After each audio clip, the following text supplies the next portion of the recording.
G'day and welcome to King of the Hill on Claymore. Today we have an interesting one for you ladies and gentlemen.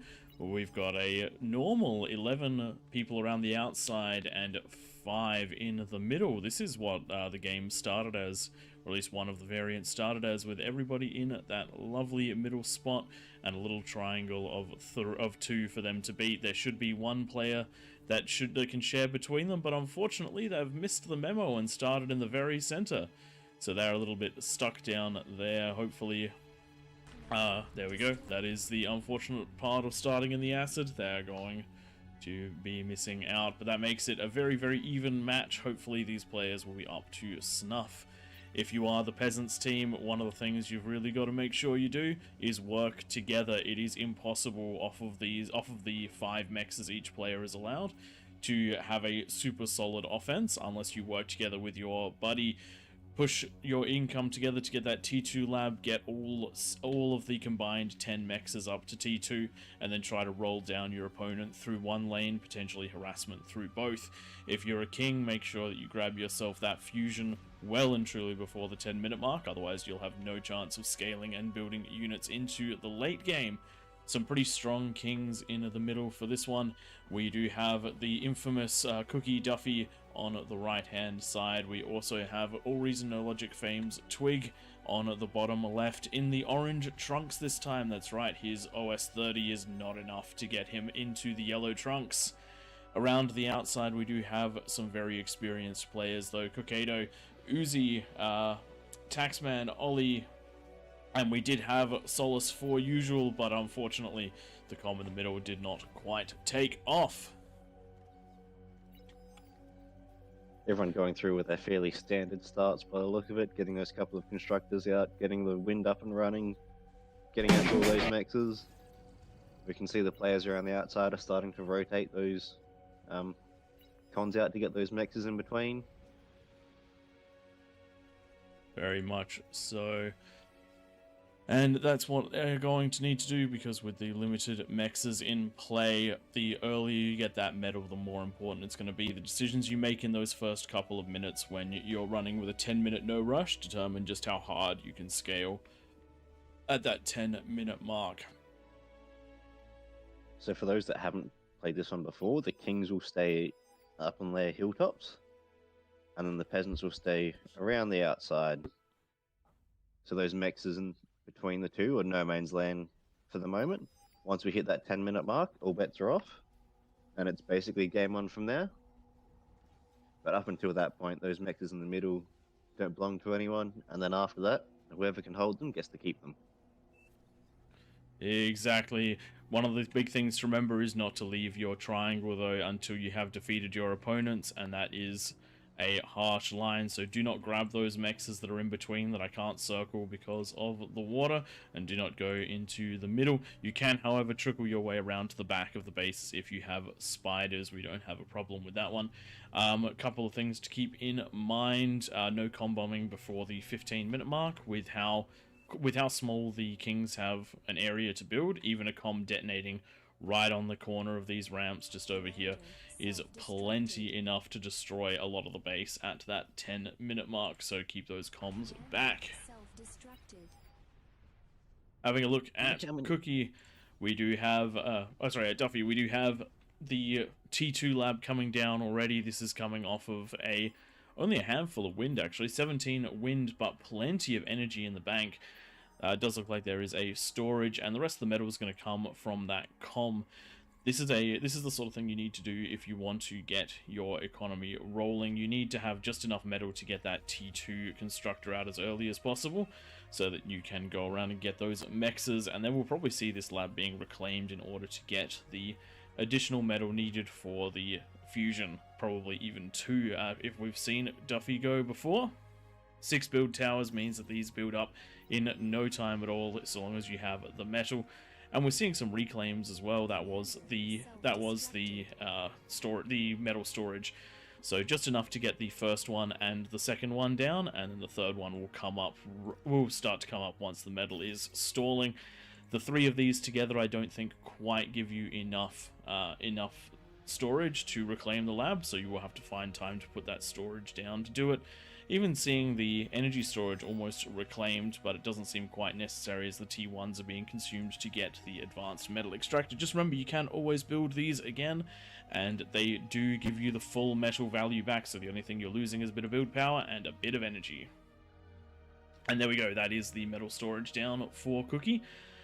And we are seeing that lab being deconstructed, which will allow for the construction of a fusion, potentially 2. The total wind for this build is 30. That gives 800-ish, depending on where the wind is at, and because it is quite high, it's going to be absolutely... I saw that. Is going to be quite high enough to get this up and running. You won't always be this lucky on the wind, but this is going to be a very strong lane. With the fusion coming down with a 30-second build time, it's almost definitely going to be a second one for our Cookie Duffy. Looking at Twig, going with a little bit more wind a little bit earlier on, 46 for Twig, getting a second metal storage so that he can reclaim that lab nice and early before the advanced metal extractors are finished. That'll allow him to use the metal to get into that and then go straight into the wind.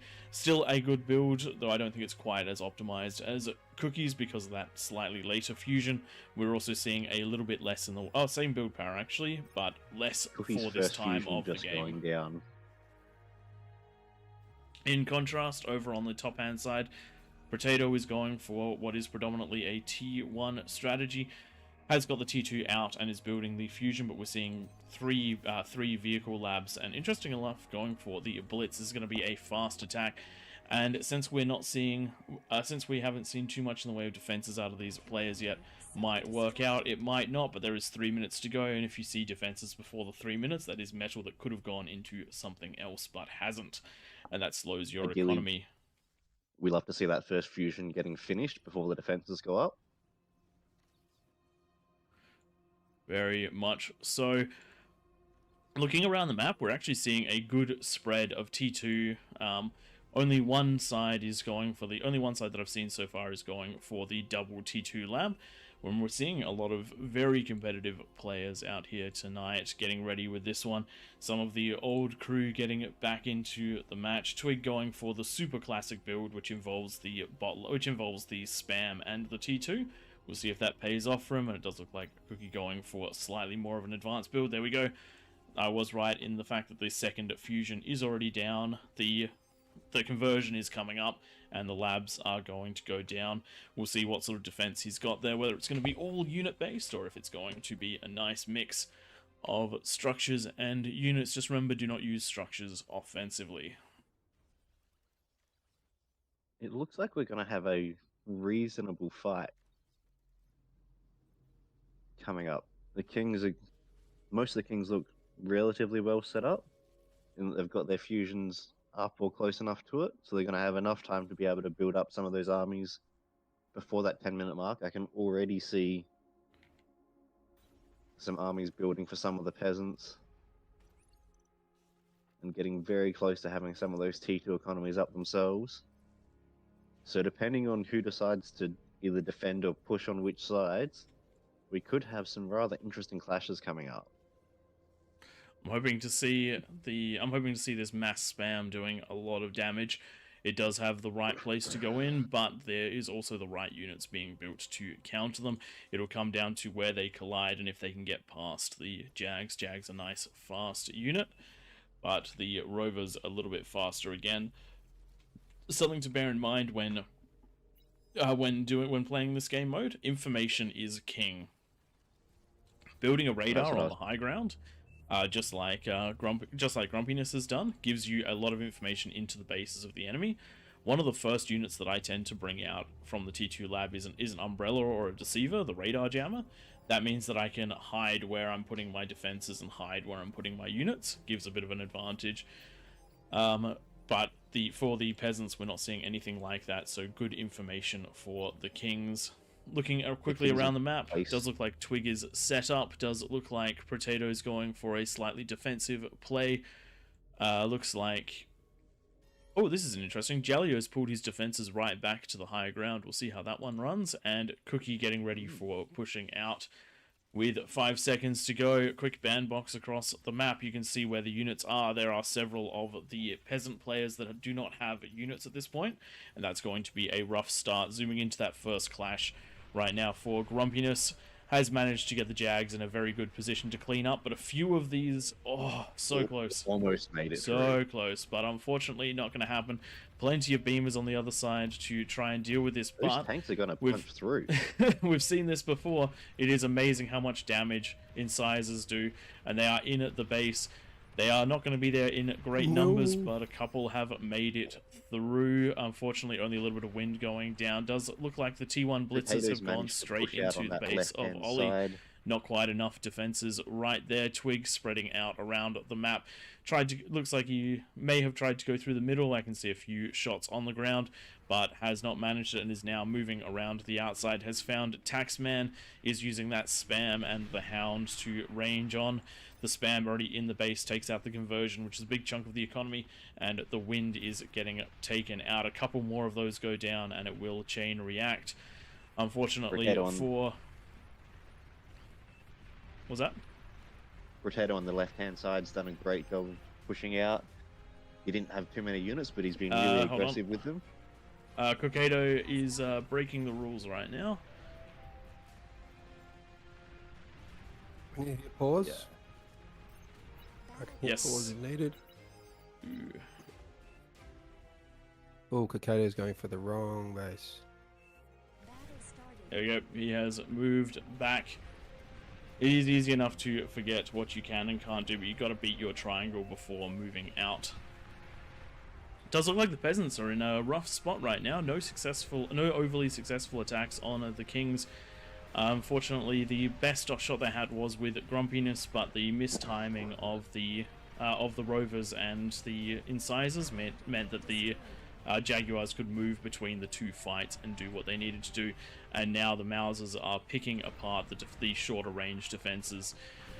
Twig well and truly into Taxman's base, taking that one out nicely, and now just has to try and fight with Kazorks' T2. Unfortunately though, with the economy bonuses that the Kings get, Kazorks probably will not be along for this world.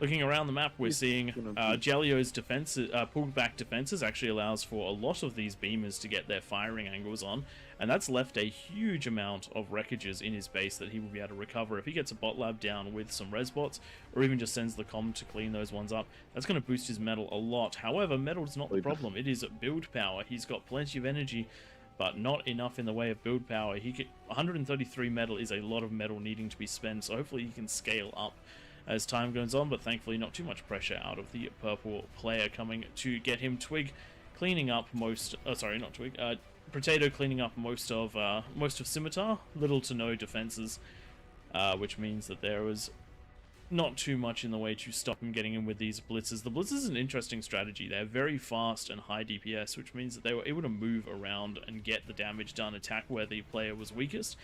No T2 coming out of Potato, but it doesn't seem to be necessary at this point. We're just seeing one of the bigger attacks coming out of out of Duffy at the moment, getting into the back of ORC's base. Not too much in the way of defenses. They were front line defenses only, and so the Ticks and Jaguars are getting around into the back. This was the lane that did not work together for the T2, which meant that they overspent on those labs and underspent on the ability to either get offensive or defensive, and that's left Duffy the ability to go straight into an Aphis as he's taking down those opponents. That is not something that should ever be allowed to happen this early on in the game. It does look like Lingeron has broken out a little bit too far to grab those two mexes against Grumpiness, but with that massive reclaim field, Grumpiness should be able to get the units up to defeat them. Not too much in the way of base defenses, and it is mixed T1 versus T2, so that should not be a problem. Not to mention, the players on each side of him are doing a good job of cleaning up their lanes, and will hopefully be able to assist in the near future. Unfortunately, the skill and the knowledge of the game has just gone up so much that even with the number of good players around the outside, without that third player in each lane, the Peasants are having a really hard time. That they are. The bonus on this map hasn't changed from when we originally started doing this, but it's definitely swung towards more of a king-favored battle these days. One of the problems we run into around picking the bonuses, if you start going too far below 45, it slows down that initial couple of minutes of the match, and you would actually be quite shocked if you tried this on a plus 35 versus a plus 45. As we saw at a cookie, the plus 45 allowed him to get to 2 fusions. A plus 35 barely allows you to get to 1 fusion, and that's 1 fusion coming down at the 10-minute mark, not 1 fusion coming down at the 7-minute mark.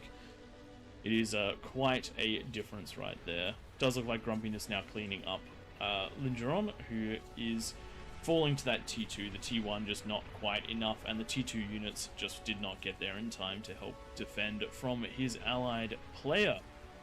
They've done a good job holding on as long as they have, because those those Mausers have been shelling for quite a while, not just on Legeron, but also on Thunderstruck, the blue player next to him as well. Had those shelling at his T2 base for a while there. An interesting thing about the around long-range units, they're incredibly good when you have quite a few of them, but when they are in limited quantity, they do not quite have the punching power that you'd hope, because a lot of the metal spend is on that range.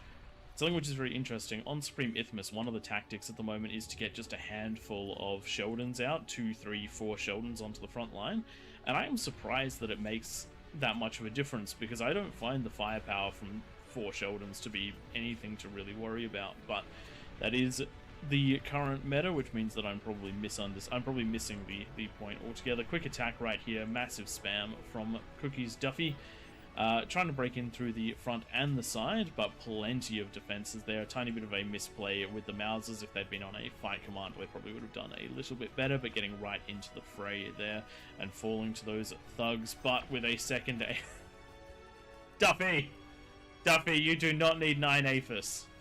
You do not need 9 Aphis. That's ridiculous. He's not going to be able to finish building all of those, but... Oh dear. Looking at the top of the map, this is currently one of the most even of the spreads, where it is T1 out of Jalio versus the mixed T1, T2 out of his opponents. Damage seems to have been done in both matches, but there is a nice big opening available around the back of both of these, and if these blitzes go through, this could be some mutually assured destruction. All we have to do is split those up and go in the back of both bases, and plenty of damage will be done.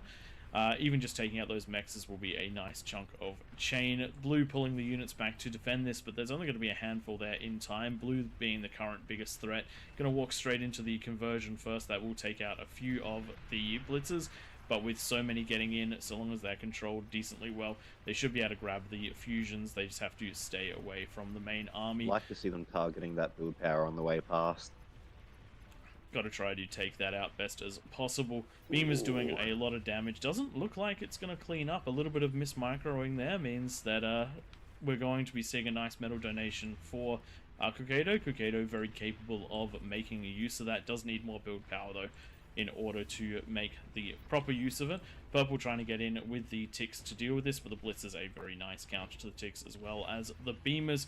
Twig, having cleaned up his side of the map, is now getting ready to move on out and help, going with Razorbacks into the side of Thunderstruck. Thunderstruck doing a good job of holding out as best they can against Grumpiness. The T2 fight has gone in favor of Thunderstruck. However, the economy is definitely going in favor of Grumpiness, who's scaled into their second fusion. We'll see exactly how that one goes. They're also going to have the pressure from both sides in a second. So definitely King's doing a strong matchup, but you can see how well the Peasants can do, provided they work together and they build the right units to counter the current strategies.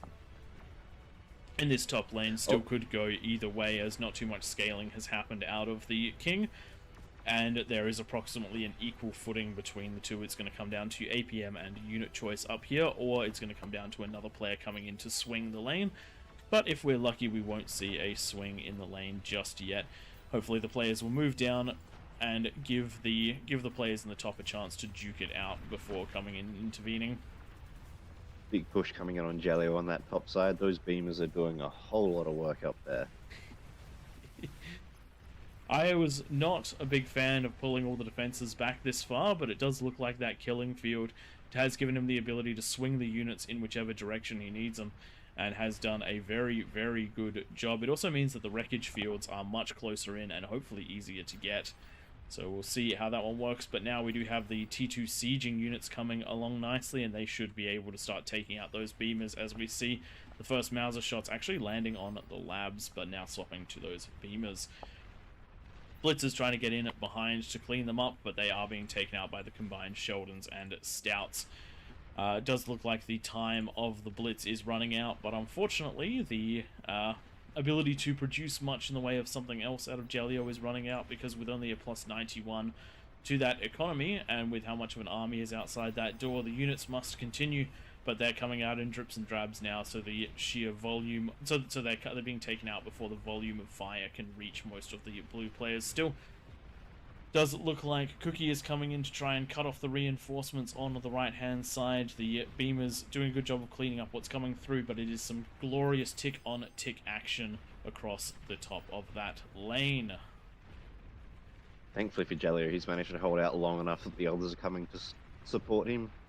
And you can see that these peasants are suddenly going from fighting Jello to defending their flanks. As those Kind of masses felt like just leaving him up there to see who wins it. That's exactly what I was hoping would happen. Yeah. But as we did see, all of those units were starting to break through, and I actually think Jelio may well have been in a position to fall if it wasn't for that timely intervention by Potato and Cookie. So Jelio did a good job of holding out there, and unfortunately wasn't able to make the blitz strategy work, but it was quite effective till that 20-minute mark. And that was the last comm going down from the Peasants team, and a solid win out of the Kings. It looks like we're going to have to ensure that we do have that 21 players instead of the 16 next time, so we can put 3 Peasants in each lane, and that should balance it out nicely again. Let's have a quick look at the settings, because this is one of the few... Oh, sorry, not the settings. The graphs, because this is one of the few King of the Hills where we'll actually be able to see something from it. The interesting one to note is the damage dealt. You can see that all 5 of the Kings very, very high on that damage dealt, but we do have a couple of real standout peasants. In particular, our blue player, which I believe was Cookado, absolutely topping that chart, and that is why Jalio had such a difficult time doing a very, very good job there. Looking at the metal produced, whilst we're seeing a really big acceleration out of Duffy, which is to be expected, the other Kings all followed a very similar trajectory, particularly up to that 10-minute mark. And we also note that the Peasants did quite well with a couple of them, as you can see again, Cookado nearly managing to match that economy of the Kings. Hopefully we'll see a more balanced one next time as we move to a map which puts all of the Kings in one central location and gives the Peasants a lot more space and a lot more ability to work together.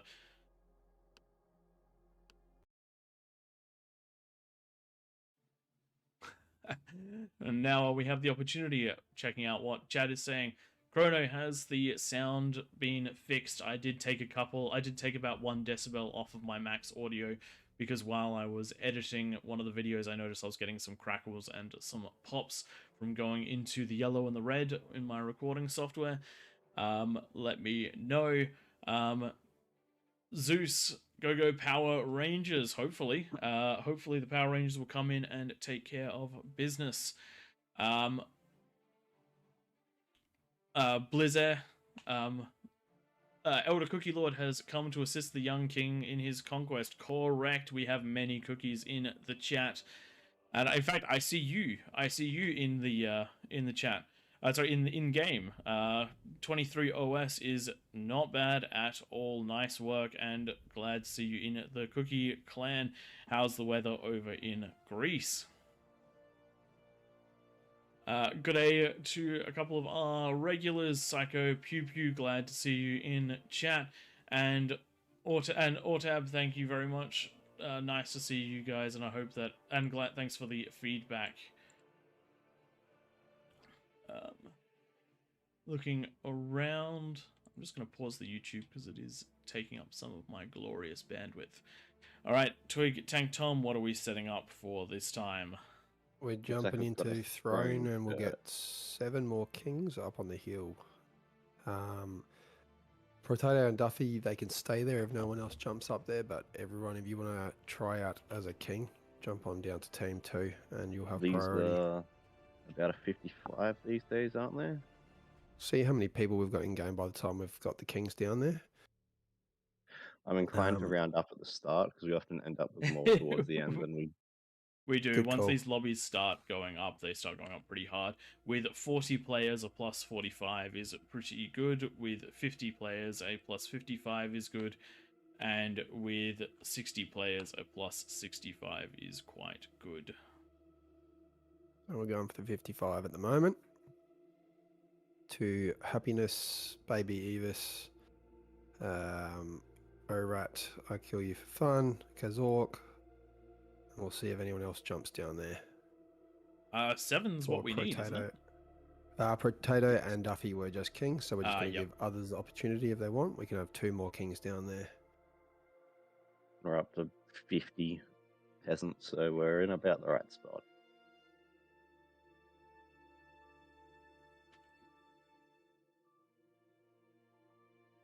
Ooh, we have a lot of ID1s.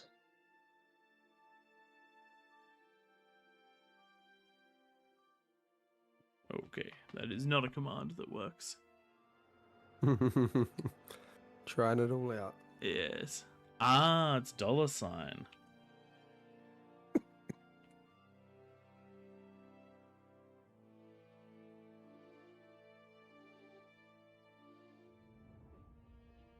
Okay, I am not allowed to host only. Interesting.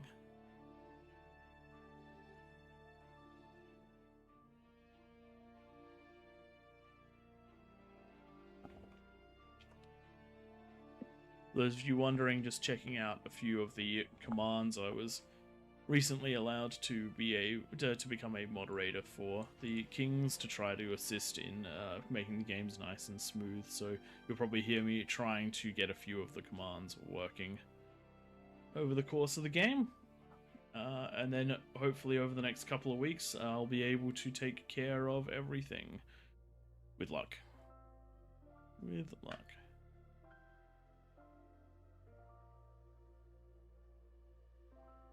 Alright, we've got a 1 Chev down in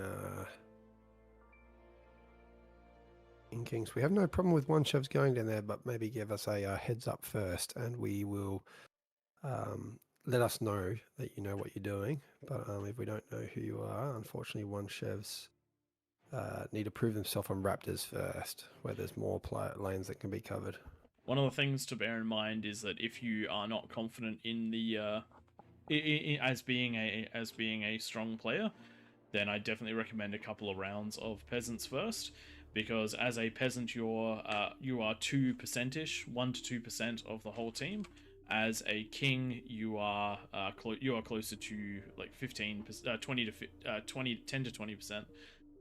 Which is a very, very significant chunk of the team. Not to mention, in a map like this with 3 entrances, 3 wings, and a center, if you are playing in the center and you're not able to scale the eco like an absolute madman, then the Kings are going to have a very difficult mid to late game. If you're on one of the wings and you can't pressure out of your lanes at that 10-minute mark, same problem. And if you're on one of those fronts, if you can't get the defense right, then the whole team will fall, which makes it a very, very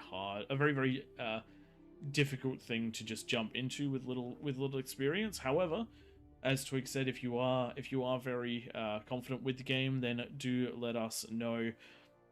And if you want to get quite good at it, one of the easiest things to do is to just make a lobby just for yourself. Give yourself the plus 45 to 55 to 65, depending on which one you want to practice bonus. And then restrict yourself to the mexes that you would get in game and practice that build order a couple of times. If you do something quite simple like 5 constructors, 20 wins, then go into T2 and then get yourself a fusion. If you can do, if the fusion can be up by the 7-minute mark, then you are well and truly strong enough to be a king. If you can get 2 fusions by the 8-minute mark, then you will be on the higher end of the early eco scaling for kings. Let's see if you can do the lock team command for team 2 only. Let's see if I can do that. Not for both teams though. Yep. Now the question is it going to be exclamation mark or $sign? $sign.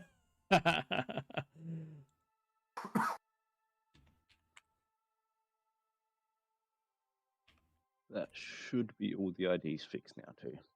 No, it is not that one. Okay, so obviously the list of with a space. Okay, so the list that I've found is obviously generic for lock team 2. Okay, I cannot do it. Only the host can, but I got the command right, so that's not bad. Okay, one more king. Otherwise, it's Duffy.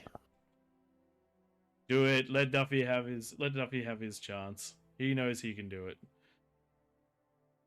Everyone knows Duffy can do it. The OG of gangster king players. Yes, Nightmare.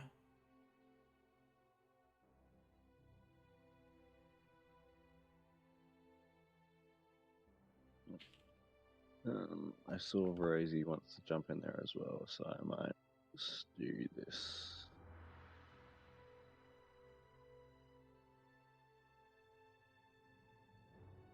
Bonus, and we'll jump on our way. Okay, so the permissions I have are only in game at the moment. All right. Well, in that case, Twig, are you in this one?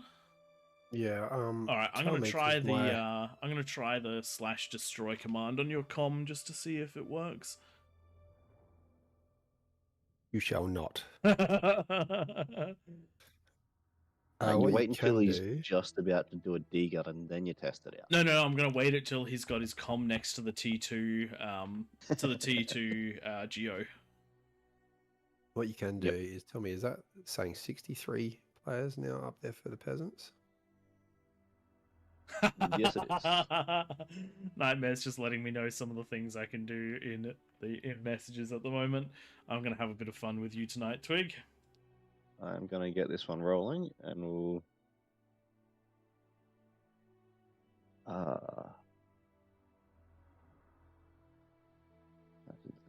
Is 55 going to be enough with this many players? No, it is 60. Not. Let's go 60. I'll start from the bottom.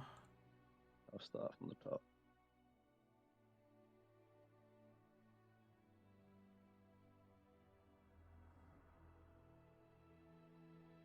And then we'll get this one started. All right, that looks like we're good to go. All right, let's get this one rolling. Let's force everyone ready. We'll kick anyone who's not, and we'll get this party started. Twig, can you post those lovely rules for us in chat, and then do it once we're about a minute into game?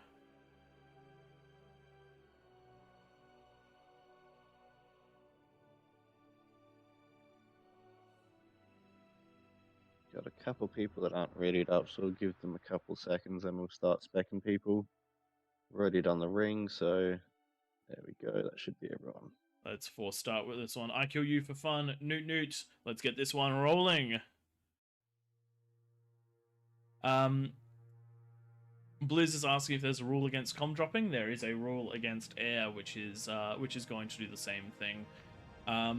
Whilst we do encourage you to do what it takes to win, one thing to definitely bear in mind is that if you discover something that's just going to auto win a game, likelihood is that it's going to get banned within a week. Not you, the play, because the point of King of the Hill is to have a bit of fun. Definitely do go your hardest to win, but if you did discover something like a way to launch a comm into a pawn cannon and shoot it into the middle of the map, would not recommend. Would be highly impressed. Oh yeah, don't get me wrong. Or launch it to somewhere like in the middle of an army so we can see it. That'd be great. But that's the same. It's the reason why the com bomb is banned till the 15-minute mark on Claymore. There is just absolutely no room to allow for that in the first 15 minutes, and very little counterplay to it. So that's the main reason.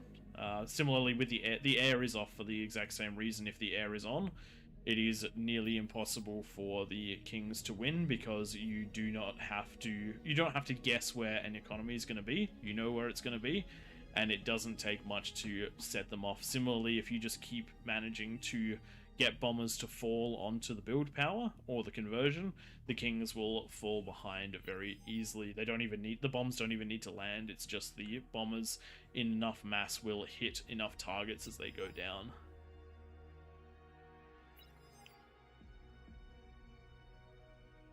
Does look like a little bit of confusion going on in the middle. We do need to essentially have one player at each of the main mex's areas, and that definitely means somebody in the middle three as well. That's going to be your big eco player.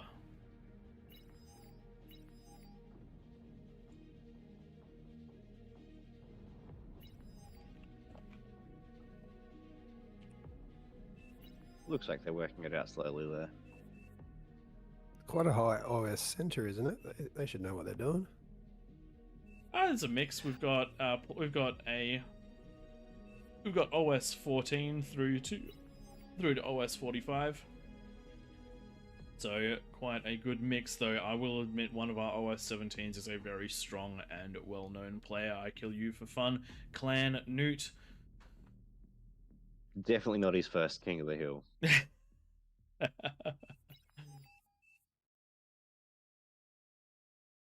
Ooh, this is going to be interesting. I see that we're going with a late game play out of Duffy.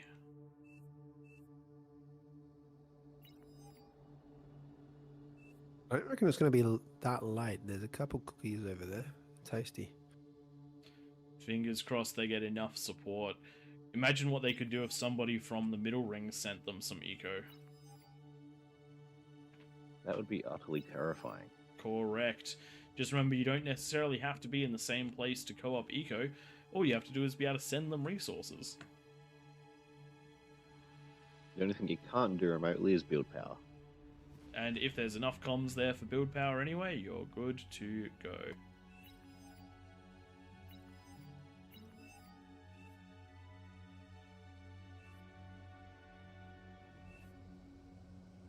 We're going to boost Melody this game. Where are you sitting, Twig? I see you. You're down on the left-hand side. You're going with a co-op eco strat. I like it.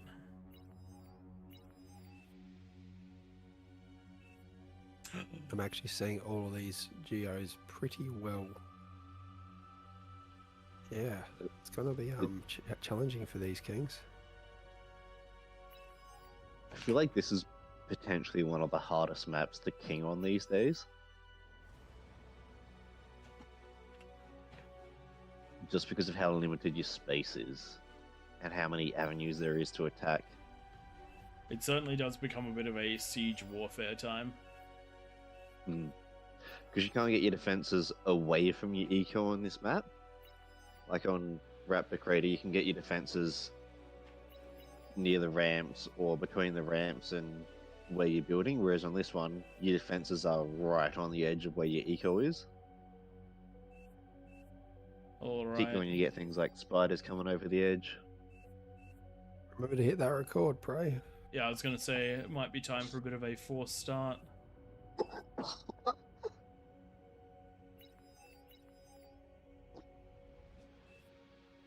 Oh, I might be able to even do that. Possibly. I can! Hello and welcome everyone, welcome to Throne, the start of it all. We've got a lovely 7 versus 65, so nearly a 10% king. Joining me in the casting booth is Tank Tom, and in-game right now is Twig, who is deciding to do a bit of a eco-share. In at the bottom left, some communism with Hot Potato, Milady, Thule, Pormont, and Chronographer. If that's not a list of names that you recognize, then you haven't been paying attention. This should be a good one to watch. Just a quick jump in with the rules. 10-minute no rush. It is denoted by the lava disappearing. Big thanks to Chronographer, who is in-game right now, for creating the weird terrain that allows us to do this, as well as working on those changing tide settings. Couldn't have done anything like this without you. We wouldn't be in the position we're in right now without you. So, couple of the rules. Air is off. This is simple. If the air was on, you could just guess where the king's eco is, because it's going to be right here. Always. And absolutely end the game. We have made some minor tweaks to a few of the units. We've taken away some of the T2 missile artillery so that kings can't be eliminated at the 10-minute mark, and we do not allow structures to be used offensively. That means if you build a Juno and you're a peasant, Juno around the outside of where the lava is now. That means that if you're going to build yourself a persecutor, make sure the range does not reach into someone else's base. Use them to secure ground, not to gain ground. Beyond that, essentially after the eco up to that 10-minute point, and then do your best to survive. You will need some units and defenses by that 10-minute point. So, what is going on around the very outside? We do have the Dry Sea. The Dry Sea is the scale tipper for this match. If the Dry Sea is allowed to come online, they will eventually bring the firepower to bear to crush the kings. If they are destroyed early on because the middle of the map does not take its role seriously to defend and put pressure on the kings, then they will have a bad time. If you are in this middle ring, make sure you're pushing units up. If the kings can't leave the base, then their units won't be able to build up into large quantities, and you'll be able to fight them in trickles. It works wonders. It's one of the reasons aggression is so powerful. If you're in one of these wings, working together to get those early ecos is super important. We've even seen things like fusions starting at the 2 to 3 minute mark, which is just next level.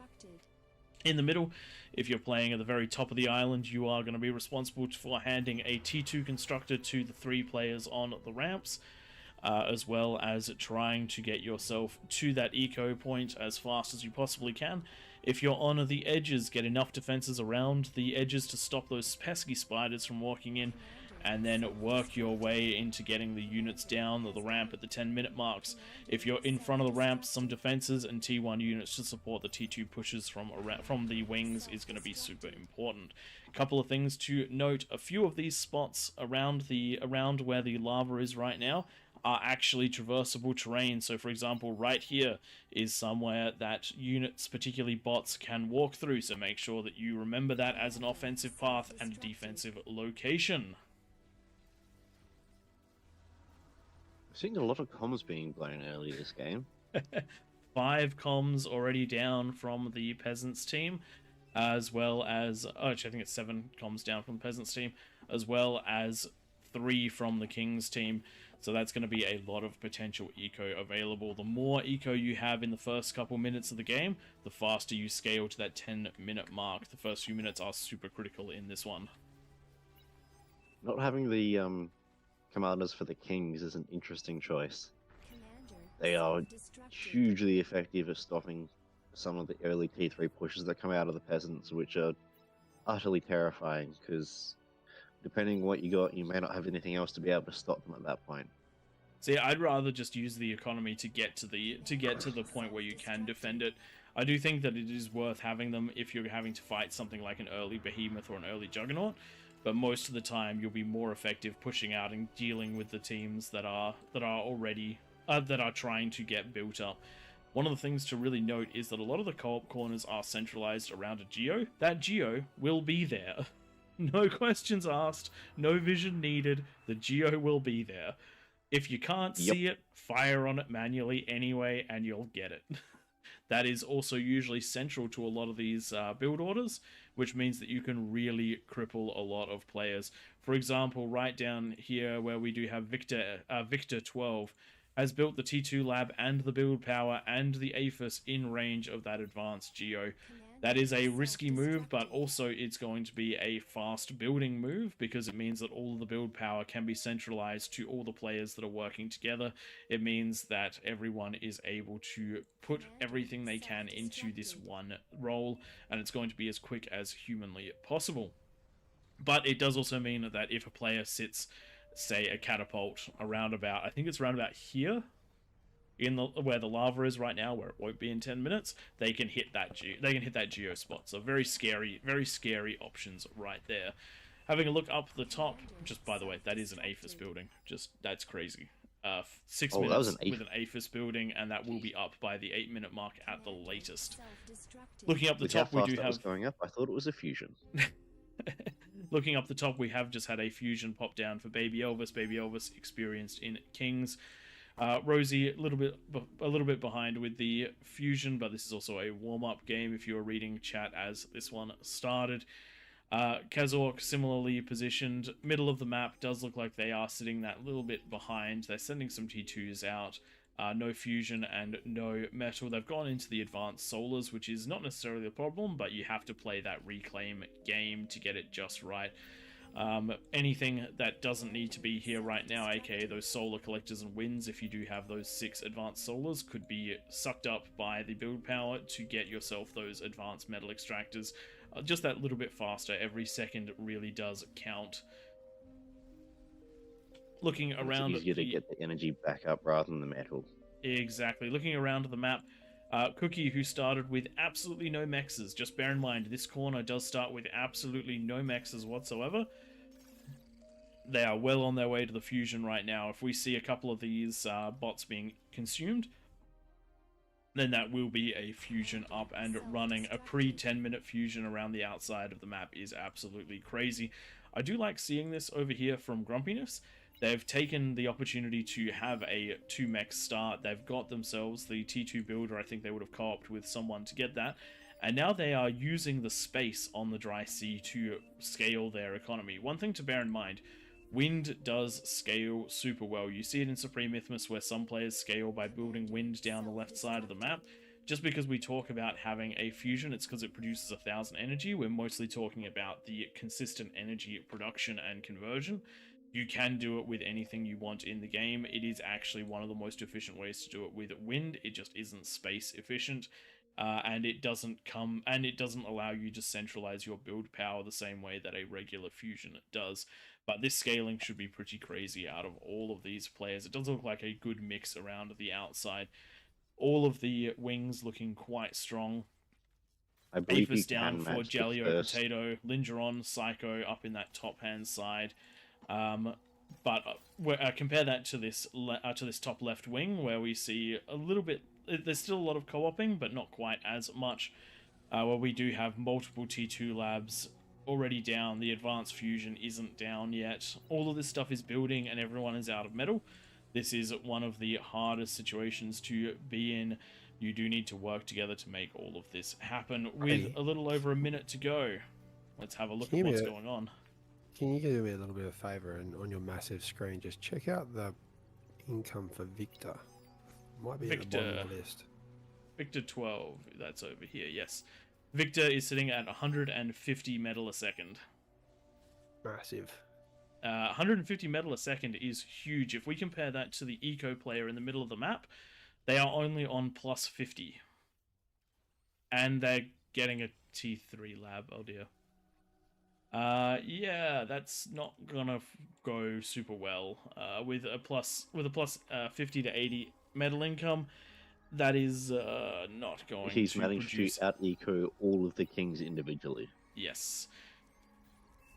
Having a look on the left-hand side, Rosie is very greedy here in this situation, grabbing themselves an APHIS already. 2 fusion into APHIS, love the build. The question is, are they going to have what they need to defend? They're definitely not going to have the units to push out at 10 minutes, and we do have some aggression coming in. Now, being greedy is not necessarily a bad thing. So long as the kings hold and push out early enough, it'll be fine. But if the peasants get established every couple of minutes, makes it harder and harder to crack. And here we go. 10 minutes is up. Having a quick bandbox of the map, you can see where the units are. and you can see where they are going. It is going to be a lot of pressure on I Kill You For Fun, and I Kill You For Fun does not have the defenses to deal with all of this. The spam will be cleaned up. Most of the spam will be... Oh dear. The spam's getting through. The spam is and also... that's wiping out a lot of those defenses. So the next wave will be able to push on through unaffected.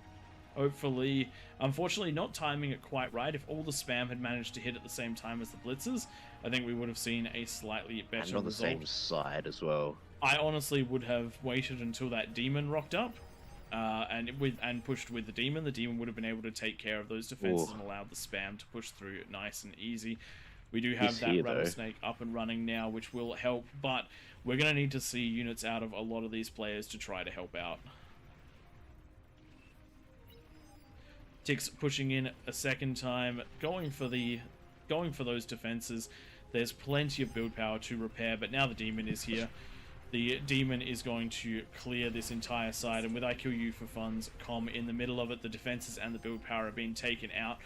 The T1 units are now going to sprint through like a madman, and we're going to see the middle of the map being taken almost straight away. Tomboy, this is where your comm needs to be used right now. It needs to be in position for that D-gun, but a little bit late on that one, and the demon is managing to get the build power. Up, but that's not going to be enough to save that base. Oh no, it gets the comm as well, and we are seeing the Razorback, but it is on such low health, and the second demon is here. Unfortunately, the middle of the going for a juggernaut. Tommy boy, that is not what you need right now. That has a build time of 15 minutes, and right now we're going to need to see plays of all kinds coming out to deal with this. Some of the spam taking out Rosie's build power. This one's going to be a quick one, ladies and gentlemen, because the units are already up. One king has fallen, a second one's out of commission, a third one is out of build power and has a demon in their base going for the eco. Question is, does it have the DPS to take out the Aphis? And it does. That is 3 kings down in the first 3 minutes of the game. And we do have more pushes coming on. This is the importance of those defenses. When I'm defending on one of these sides, I like to have at least 6 Dragon's Claws, at least 6 Beamers, at least 3 of the artilleries, and at least 4 pop-ups. That is the sort of thing that you need, plus having your comm in position to deal with something like a demon if it rocks up. Unfortunately, though, in those defensive spots is hold against near infinite amounts of spam. Correct. And be able to deal with the bigger things when they rock up, because they will definitely be coming those first couple of minutes. Demons at the 10-minute mark is pretty rough though, but not the worst we've seen to date. The worst we've seen to date at the 10-minute mark is 6 Kargis and 3 demons. And the Kings managed to hold up against that one, so it is not impossible. They also didn't have that plus 60 bonus. Unfortunately though, the Kings not doing super well this time round with 1 hole in the base. That means that even though the defenses elsewhere are holding very nicely, it isn't working out. A good example of what is holding super well. Thunderstruck going with 9 Twin Guards, 6 pop-ups, lots of build power to keep them repaired, a handful of the Persecutors, T2 on the way, and they're scaling into Apis. Hopefully they will be able to defend. We see a random Cerberus built to help defend in the middle of the map. That's not a unit that goes there, but I do like that it has been added to try to solve some of these problems.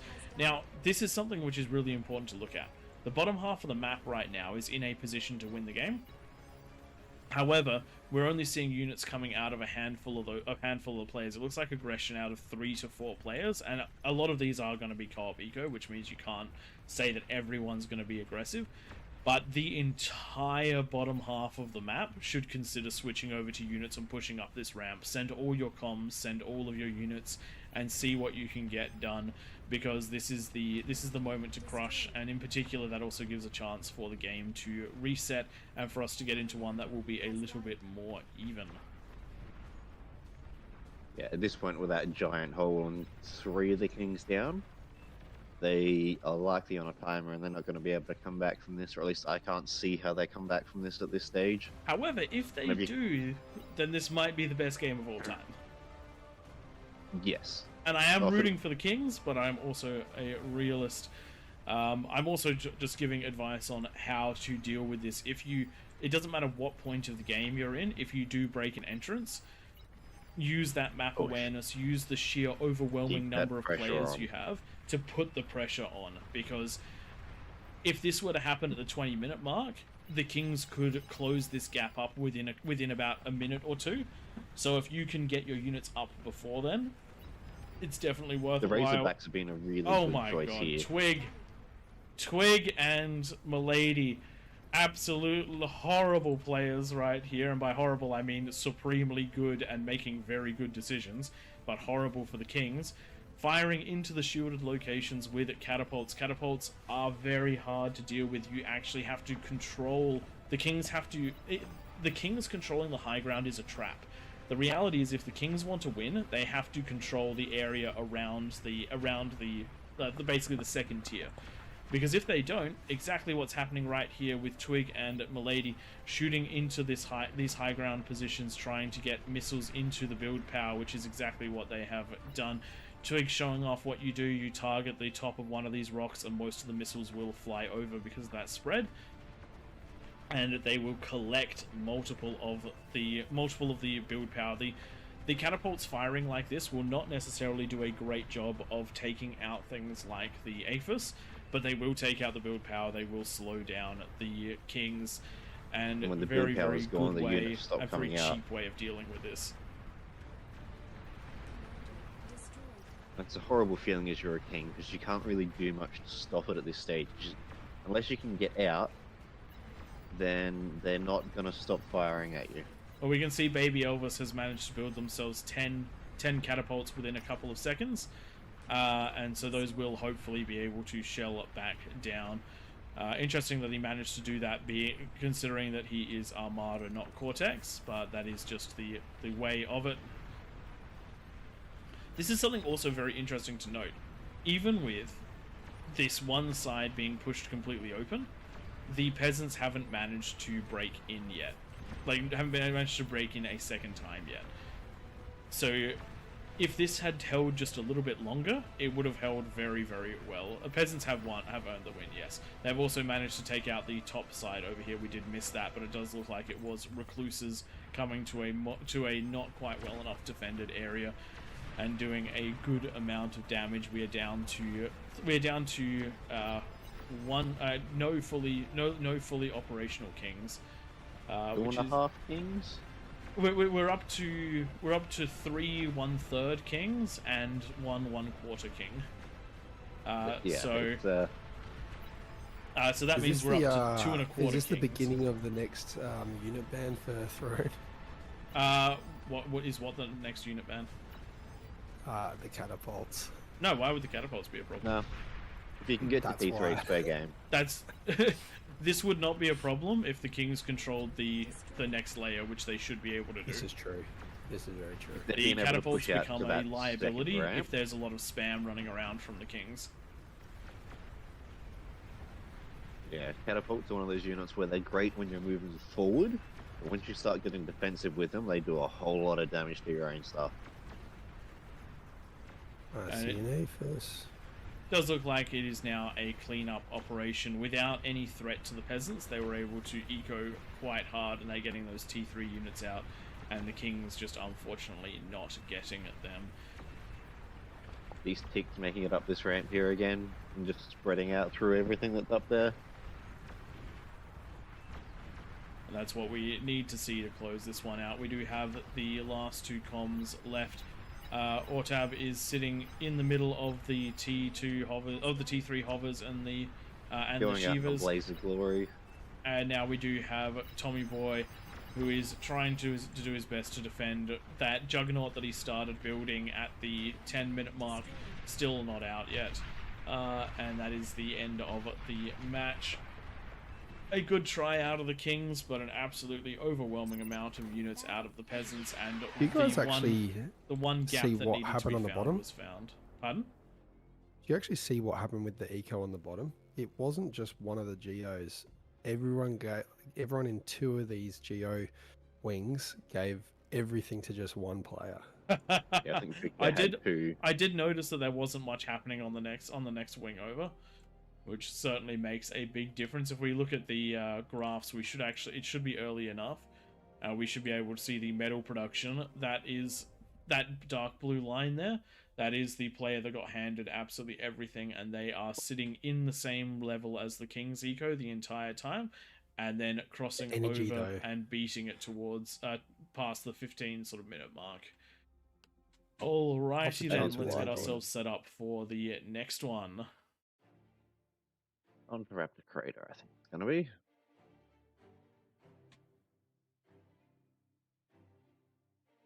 Bit of Raptors, and we might open up Legion on this one. I think we do haven't had a Legion game in a couple of weeks. I'm okay with that. Either Legion or either Legion or the extra units. We Might can't try one do of each, full though. extra units. We know how that goes. Okay, true.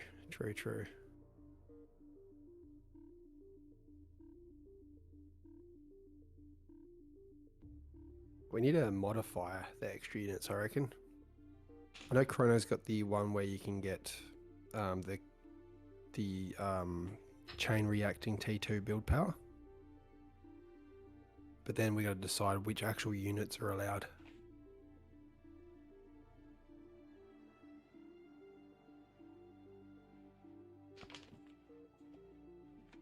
Alright, let's get 9 kings down the bottom of this one once the game loads. Nightmare raises an interesting question about whether or not we should allow shields to block everything instead of just plasma, which would deal with the catapult issue. That is what we should definitely do. Well, should we though? Because it makes it harder to snipe bases, and sniping bases is it's fun. Yep. I suppose what you said does make sense. If you push out hard as a king, which you should do, and take that middle lane, you don't have that risk. And what you really want to see as well is the kings on the wings building their eco towards the center so that it cannot be sniped like we saw just then. And also you want to see enough build power in the base separated so that it can heal stuff as it gets damaged. Very true. I've just reloaded the YouTube side of things because I noticed there wasn't any chats there, and now I can see them, so sorry if I missed anything from earlier.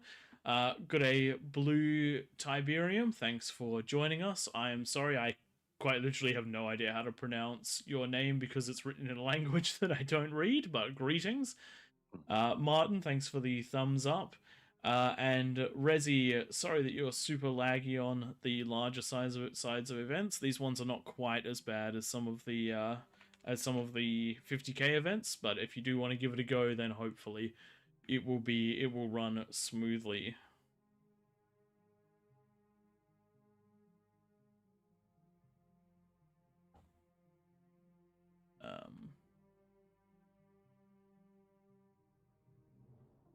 Johnny asks whether taxes is an interesting idea for resource sharing.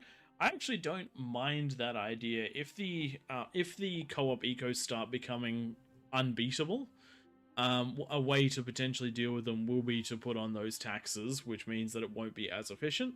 Though I don't think we're at that point yet. When you watch a game like the one we just saw, it can certainly look like the matches are very unfair and peasant favored. But we also see some push-outs from kings that look just like that one. Sorry if I missed the joke in the question. Dear, I am moderately familiar with a lot of Star Wars things, but I haven't read a lot of the expanded universe, and I also wasn't super happy with the latest movies, so I've been a little out of touch if it was a more modern Empire joke. But yeah, it's actually a decently good idea if it does become out of hand, but I just don't think we're there yet, because the games in the same way that rock paper swizzers rock paper scissors swings based on decisions, so too does a game mode like this one. you end up in if you go aggressive and you happen to attack a lane that's super defended, that does let you suffer a little bit. If you do go super defensive and the enemy doesn't attack you, then you've spent resources that could have been eco. Steve, the good old Swizzers.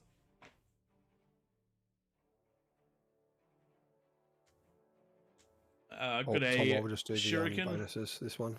Co-op definitely did look too OP in that one. That's also, I think, the biggest co-op eco we've seen to date, and I do like that they did it. However, that was super defendable. I'm going to tell you outright, the defense that I build in that map, in that position, may not have held without assistance, but with minor assistance it would have held. The demon would have been the scariest part of it, but that's what the comm is there for, and it's what something like some snipers might be used to target fire or starlights. If you add yourself in a couple of the pulsars, they do quite nicely against a handful of demons. And then hopefully if you've got a strong eco player in the middle, they'll be able to punch out a couple of units that will help take on those demons for you. Demons of your own are actually a very good counter to demons. You don't have to hold forever, you just have to hold long enough that someone can come and help. Exactly, and the other thing is that if players are going into those demons, the amount of economy required to get there means that they're not scaling as hard as they could be. So you're technically in a good position so long as the players on the wings are getting out there and doing damage. If you're holding against a T3 push at 10 minutes, then you're actually in a pretty decent position. If they switch back to the eco, then you need to get yourself out there and push. When it goes quiet is when you need to get concerned, because it's how long until the big push rocks up. Individually, you as a king will outscale any other. You will be able to outscale any other player. As the 9 kings, you will be able to outscale. You'll be able to scale on par till about the 20-minute mark, but the sheer amount of space and macro and micro available to the larger number of players, and the fact that the dry seas will start coming online, will swing things if you haven't dealt damage. A balanced king game wins a third of the map in the first. The kings win a third of the map in the first 20 minutes. Do we want the chaining T2 build power? I'd be happy with the chaining T2 build power. With this many players, one of the reasons we use some of these tweaks, and this is just some FYIs for those of you out there,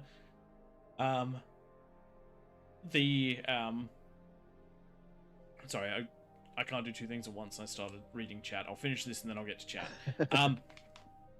There is a unit cap, and the unit cap takes the total amount of units available for the map and divides it by the number of players, which means that with 9 kings on one team and 80 on the other, it means that 81% of the unit cap falls to one team. Oh, sorry, 82% or thereabouts falls to one team. So that's not great. It's not great.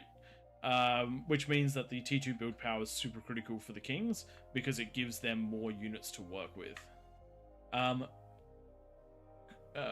Resi Bear,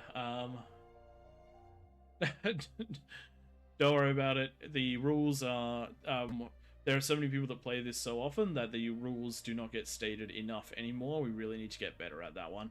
No offensive structures is the big rule, but the fact that you stopped is all good. And just bearing in mind, anyone who has been banned in the past for doing it, as long as you don't do it again, you're all good. We ban you not because we're angry at you. We ban you because we have to keep the game running as best as we can with for the large number of people that are in it. And we are on our way. Edgy Engy, yes, the menu music is fire. I do remember that there was the Halloween event where the devs changed the music out, and I do believe that on no less than 10 occasions during that time, I heard the same conversation about wanting the old music back.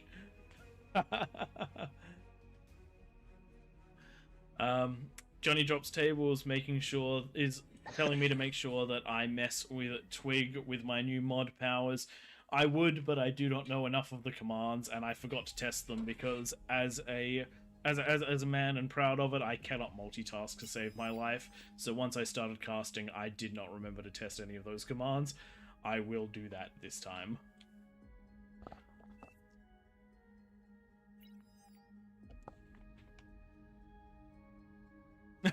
Make Nightmare do it. That's alright. Twig, are you in game for this one? Yes, he's on the kings again. Oh, very good, very good. Just did not see him load. There we go. Nightmare, make sure that you pop him in one of the eco corners. I reckon that'll be a good He's start already put spot himself for up Twig. there. No. In the eco corner. But I'm a king. Exactly. Let's take him out of the game quick, boys. See, if he does that, he's just going to go Control D, pop what's over there, and then be... He'll that much further he'll ahead. tell us he won his corner. Because that's the Maybe sort of man he mess is. with me when there's like 10 minutes left in the game, not 10 minutes in. All right, ladies and gentlemen, let's try and get a good shot at this one. I see Rosie's managed to get her spot as she wanted in the in Raptor Crater. Did see a little bit of chat about wanting this one. I hope you've got a strategy planned for this one. We'll be expecting big things in game carrying. We've also got Grumpiness's Kokado on Grump, and then we've also got Grumpiness's Grump. Wow, we have a stacked Kings team. Duffy, Twig, Rosie, Kokado, Darth Swayer, Grumpiness. All players that are very, very strong in the middle. Peasants, I hope that you are prepared for this one. And we've got Legion on as well, don't we? And Legion, as we know, is a force multiplier. More than any other faction in the game, Legion's units stack in a way that is absolutely crazy. A stack of Sol Invictus is so much more powerful than a stack of Titans or Juggernauts. It's unbelievable. And that goes for a lot of those units. If you can keep Legion trickling in, they will lose harder than any other faction. But if they get those death balls up, they are absolutely crazy. Think of them as Protoss. You get that Sky Protoss, even though there's air off, but you know, you get what I'm saying, and they'll be good to go.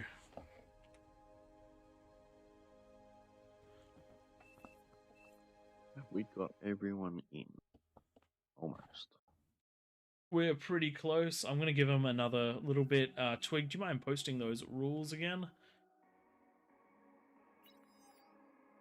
And just for those of you listening in, I will go through the rules once the game has started. So bear with that one.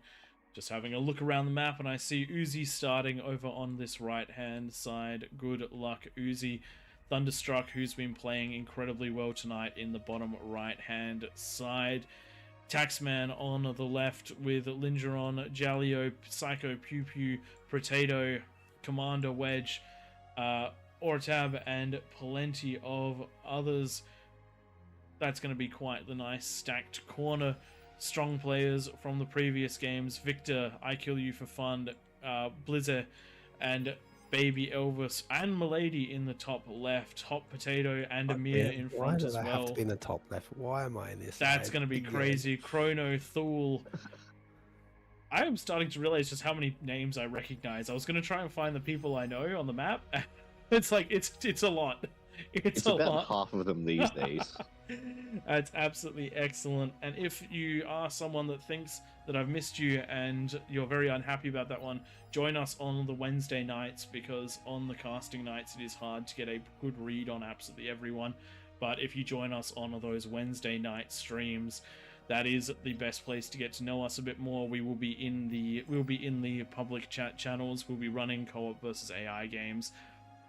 And it is a great opportunity. Same time, but on a Wednesday. You also have to deal with whatever modifiers I put on, and that occasionally means some really bad ones. Alrighty then, ladies and gentlemen. Welcome to All Reason No Logic's King of the Hill on Raptor Crater. We have an exciting 9 versus 81. That's right, we have 90 players crammed into this one map. Joining me in the casting booth is Tank Tom, who's going to be providing some color commentary for us tonight. The colors being blue team and red team. Looking around the map, we have Twig of All Reason No Logic in the middle, and up at the top we do have Chronographer, who is responsible for this beautiful map layout with the lava. Could not be running these without him. So what's going on? This is King of the Hill, where we pit 9 strong players with an economy bonus, in this case plus 65%, in the middle to fight against the Horde. That plus 65% works for metal generated, energy generated, and conversion. This starts to get pretty crazy late game, because it means that you can, when you build an APHIS, instead of producing 3,500 energy, it will produce 65% more of that. That means instead of getting 4 energy converters, you have to get yourself 6 or possibly even 7, and instead of producing 10 metal each, they will produce 16.5. So that means each APHIS is worth over 100 metal per second, so that's going to start scaling like crazy. Rolls in the middle of the map. You do have the middle player that's going to have 8 mexes to get active on, with no need to build defenses. At least no need to build defenses yet. If units get past the rest of the kings, then you're going to be in trouble. This player is here to eco harder than anybody else. If you're on one of the edge positions, you want to grab yourself one of these sets of lanes. You've got 2 places to defend, you've got 6 mexes, and you do have to scale like crazy. You want to be hitting that fusion point at a bare minimum with plus 65, and APHIS or double fusion is significantly better, and it's what you're going to need. But you have to be prepared to hold off against the world. Sometimes the peasants band together at that 10-minute mark and push down with more T1 than you would believe, and so you've got to make sure that you're ready to deal with that. A couple of other things to bear in mind: do not use structures offensively. That means that if you're going to be building yourself a persecutor or something along those lines, make sure that it does not cross basically the lava level for where it can attack to. If you're going to use a Juno and you're a peasant, make sure you're Junoing on your part of the map, which is outside the lava. If you're a king, make sure you're doing it on the inside of the map, which is inside the lava. The lava will disappear at 10 minutes, giving each other access to each other. There is no air, and a couple of unit tweaks have been added in. Like, for example, we've included Legion in this one, which should be a nice power bump to whoever can get those beautiful T3 units going. Leave us a comment if you do love that Soul Invictus. T2 build towers enabled, although we've tweaked those so that they explode and chain react the same as the T1 build towers as well. And that is so a rather than being those behemoths where they just will not pop, it means that once you can get to the build power and deal some damage, you can actually set the kings back, which is what we like to be able to see. Exactly. If you've ever played against those T2 build turrets, a block of 9 of them is hard to break with anything, because even if you kill one of them, it doesn't do damage to the ones around it, and they have so much build power they can repair through a lot of damage. And they can eat a lot of things as well. Oh man. If you ever played the Raptors game mode, T2 build turrets are actually a half decent defense because they just eat the units. Now, what is the odds of winning this game if you're a king versus a peasant? Well, the reality is pretty even. It comes down to which team is most aggressive usually. If a team is left with little opportunity to eco and to dictate the state of the game, that is usually the team that loses. And how do you get that to happen? Well, if you look into these corners, we're seeing some of the things that are highly necessary. So, for example, in this bottom right-hand side, Thunderstruck already has that T2 lab, and is getting the T2 mexes. Mexes up and running. You'll notice that this is the only T2 lab for this entire corner, which means these players are helping to build this one through. If you look at the left-hand side, where this has been done to a whole different degree, with a lot of the regular players, these T2s are already well and truly out on the map. There are 6 of these things in this corner already, with several of them on the front lines, T2ing frontline mexes. This is the kind of corner that's going to be an absolute force multiplier. On the other hand, if you look at the top left-hand side, the T2 has been distributed slightly less, but this is the sheer power of working together. We are 50% of the way to an APHIS with only 20 seconds left on that build timer.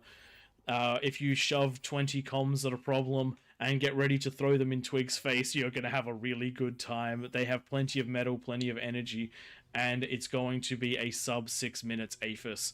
That's going to be a rough one to deal with, but if you compare that to the top right-hand side, where they are not working together, we don't see T2, we don't see mass eco, we see a lot of players going at it themselves, and we're not going to see that T2 push to the front. So the Kings are going to have their work cut out for them, but as is usual, the bottom, or the 4 cardinal directions of the map, as well as the top right, are going to be the points to break through. All the defenses will be centralized to these ramps, so once you're up and around, the Kings will have a good time. And speaking of the Kings, we do have the fusion coming down in the middle of the map for Grumpiness. That is well and truly paid for by the reclaim of the T2 lab.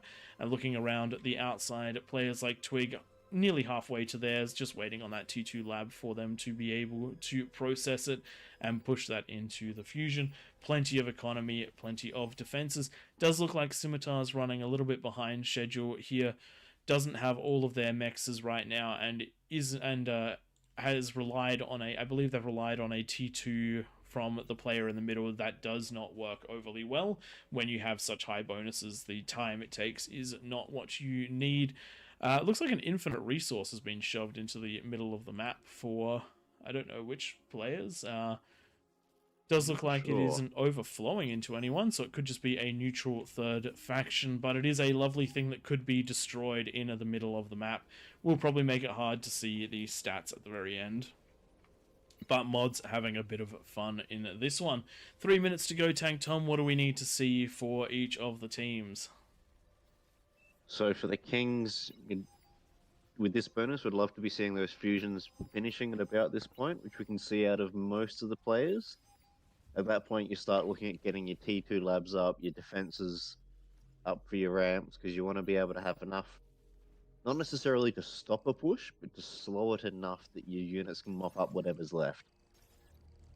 And then for the Peasants, you want to start considering building up those armies. We can see that there's plenty of eco, particularly in those corners, and we're starting to see some of those armies massing. So that means that by the time we hit that 9.5-10 minutes, they should be well and truly on their way to organizing themselves to be able to push down those ramps and find those weak points. And speaking of getting ready to push down those ramps, second APHIS up in that top left-hand corner. Let's compare that to Twig's Eco with a second fusion coming online. Twig sitting at a plus 97 metal income, and one of the players, Victor, sitting at 133 metal a second in at the top left. So that is going to be the Peasants out ecoing that one corner. Hopefully we'll see it converted into units over the next minute and a half. Looking around the map to try and see what is coming up. Not seeing too many units just yet. Bottom left-hand side is getting quite aggressive. I do like that. Right-hand side is getting ready to defend with some Belchers.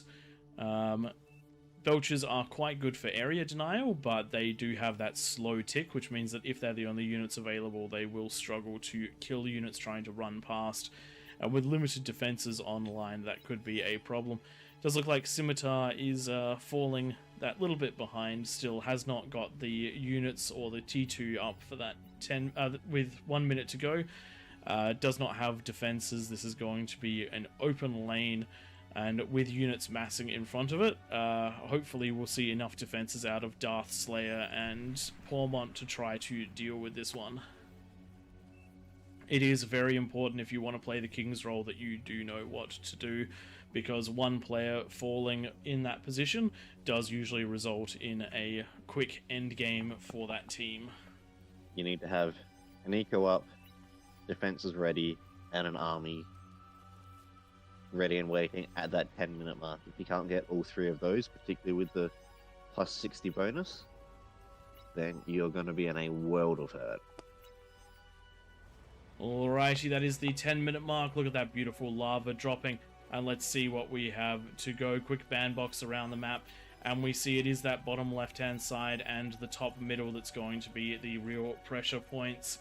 Bottom left-hand side is coming down in force, but there are these chimeras. The chimeras are one of the chimeras are one of the ultimate T1 destroyers. They basically are a long-range pounder cannon with the rapid-fire machine guns. These things absolutely Those units dominate. are making it through Scimitar's lane, though. Yep, and that is gonna. Oh dear, no defenses in the back, and this player is heading to the right places. Tons of build power though, which means that the ticks did get taken out. Units are being chased, but these blitzers should get this build power if they focus fire. They just need to. Yep, that is the build power gone. They can go into the conversion.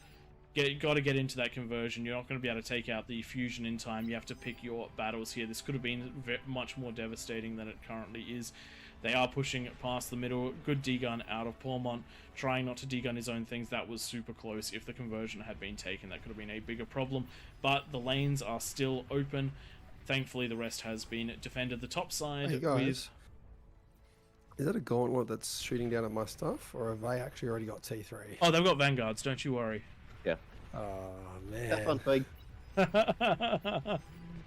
Twig getting shelled by vanguards at the 10-minute mark. Backed up with a bunch of shell shockers as well. He was going to have to deal with 16 shell shockers and 2 vanguards, as well as a force of T1 getting ready to push in. Twig has gone defensive, but unfortunately this is the problem with structures. Structures can be taken out quite easily with long-range units. Twig is going to need some help from the middle of the map ASAP. You're going to need to get those fast movers like the Razorbacks up to the top to deal with it. Twig, having the right idea though, is going mass spam. The spam is going to help clean up those units. The vanguards right now can just target the defenses he's got, but if they want to get any further forward, they'll have to go down that cliff, which is where they'll be very vulnerable. The peasants though will be well aware of that and will build the units to counter. Does look like we have a counter push potentially on the bottom half of the map. Where we did have Peasant and Scimitar trying to make their way up, but Scimitar, because of the completely undefended lanes, is just being pulled back and forth to try to deal with it. Moves to one side to defend, then the other side pushes forward. Question is, what can the Kings do right now about these vanguards? Well, the clear answer is they're going to need some Junos to deal with the spam so that they can deny vision. And then they're going to need to get their own artillery to duel with the peasants. The peasants right now are very likely no longer producing as much in the way of the T3. It does take a lot to get it out, and it does slow you down massively if you keep building it. So it's going to be they're going to need to have a mix to try and deal with this spam. And range units are what is on the table. Counterattack potentially on this left-hand side, as we do have Razorbacks trying to make their way up, but Milady is sitting right there ready with that comm. Hopefully gets in range to snipe all 3 of those Razorbacks. 1, 2, and not quite 3, but the comm is going to get away. The Razorback isn't going to be able to chase. Really nicely done. And this is why we talk about, mostly we didn't actually say it in this game, how important it is to have your comms at the ramps at the 10-minute mark. If the Kings had pushed out with T3, that is what stops it. Comm's the best defensive structure you can have. Provided that it's invisible. But yeah, the life tends to be rather short when you can see them. Very short when you can see them. Kings sitting in the bit of a back foot at the moment. However, if you look at the economies, they're not too dissimilar to what you would hope to see with this number of players. We've got around about that 1,500 metal income for the peasants. Does scale up a little bit based on reclaim and also what energy is being spent. And then 2,500 for the peasants. By the 20-minute marks, if that stabilizes and it is equal, the Kings are in a fantastic position. If it is more than 1,000 ahead for the peasants at that 20-minute mark, it means that they will continue to push ahead unless the Kings can get some offensive energy running. And speaking of offensive energy, an offensive amount of energy is being generated by Victor at the moment. He is up to 8 APHIS already. So that's going to be quite the rough time for Twig, but Twig is doing a decent job of holding this back. The peasants have not been able to circle around and take other bases. Right now they're only able to really assault Twig. He's got a lot of persecutors. He's getting his own vanguards or getting vanguard support from other players. Duffy has built those myrmidons to try and counter the range of the vanguards, and there is plenty of things here to deal with the spam. Again, this is where some Junos would be potentially useful. Pushing up on the top hand side, we do have Wazda, who has been trying to make their way up, dealing with some Sheldons on the high ground as well as some Arbicus. Managed to take the comm through, but there is just enough here to be slowing this one down. We'll see whether this push of the hoplites managed to break through. There isn't too much here to stop them once they're properly in. They do need to avoid that mammoth though. The mammoth will be very hard to take down with those chain guns, but it's the eco that you want anyway. Yellow's comm being destroyed as it tries to get on out to relieve some of that pressure. Twig is basically going to be locked in this battle for most of the game. He's going to be unable to push up those ramps, and his job is to hold as long as he possibly can. Ideally, would love to see the Kings on the right-hand side be able to push out and start rolling around the top. But we're not seeing too much action over there at this stage. Javelins trying to make their way up through Milady's lane, but this is not the lane you want to attack. Milady has proved it at this point that they are not going to be letting anything up here. They stopped the Razorbacks, they stopped a bunch of the Javelins, however, has fallen, and NG's comm is not invisible, which means that it is going to be taking a decent amount of damage here. The wall has been broken, the Kings are up on the second plateau. The units need to decide now, they're going to keep assaulting Twig, or they're going to help clean this one up. Good decision by Duffy, moving down the map, going to be taking out a lot of these players, hopefully clearing that ramp completely, so then there are multiple attack avenues, and start making some damage, start making that high ground a foothold, which is what is needed. A couple of comms going down, another one looks like it's going to be going down as well. But in the scheme of things, this is not a lot of damage yet, and some really well thought out bulwarks here, which are keeping them back. Comms coming in by the dozens, but again, it's only the invisible ones that are doing the right thing, and even those without the support have been manually targeted. Does manage to take two of them down and get a little bit of damage with a splash, but that is all the comms left. But that one bulwark's going to be enough to keep it clean. Twig is being pushed back a little bit by a little bit. The Vanguard front line is up to the point where the spam is hitting them. Twig needs more anti-spam. If only he was building himself some Junos. The Junos would be so good in this situation. It's not like I've said it 5 times. I don't want to use it to my advantage. You can Juno right in front of your vanguards to keep them alive.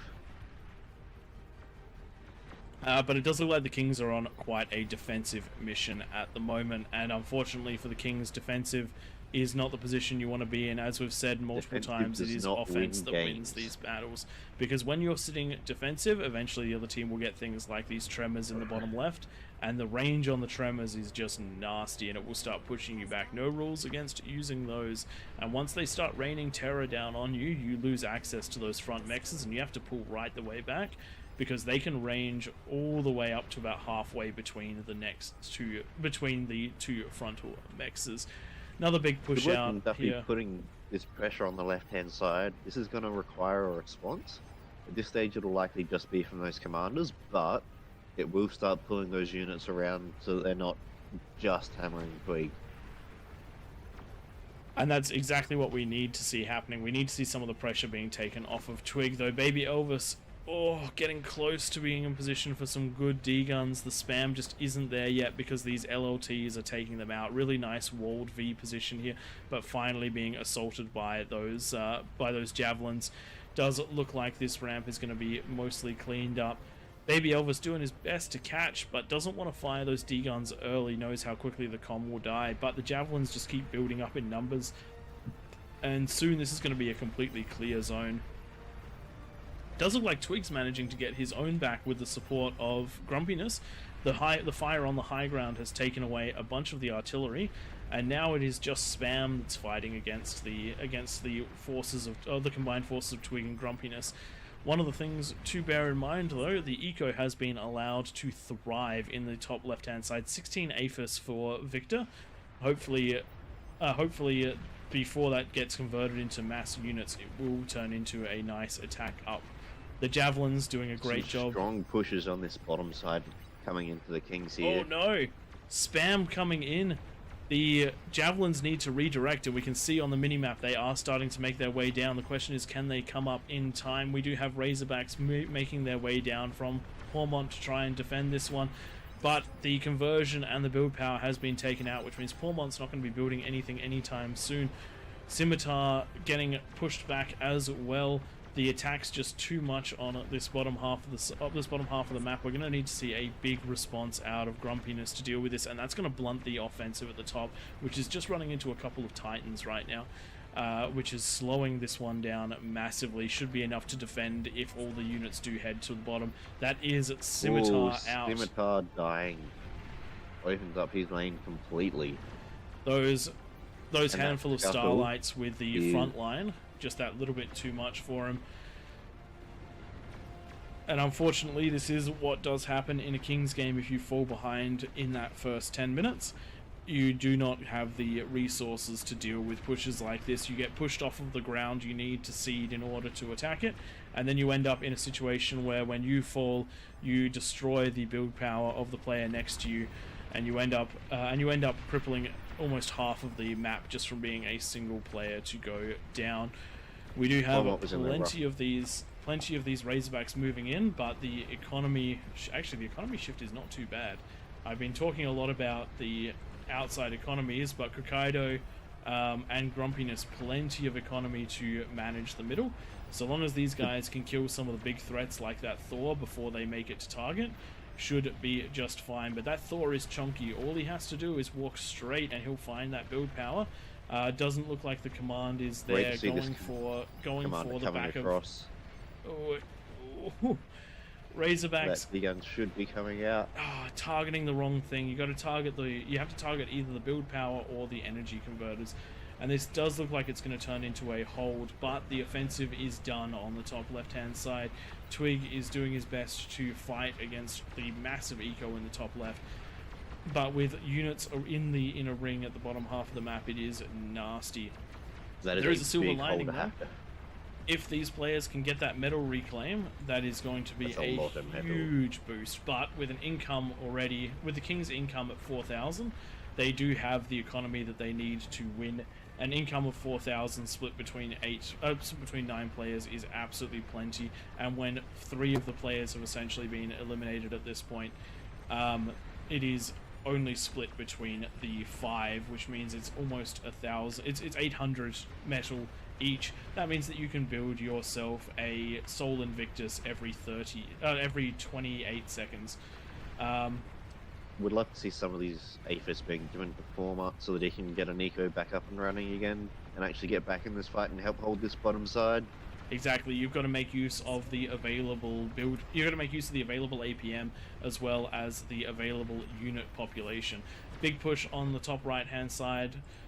We do see Rosie managing to break her way out with the Vanguards as well. Actually, it's a real mixed force here. I think some of these units must have been gifted in order to make this happen. Is missing a little bit of the spam, so these long-range units are taking damage from the from a lot of the counter spam from a lot of the T2, but that is another foothold, and it's a foothold that is going to be able to push so long as more units come this way.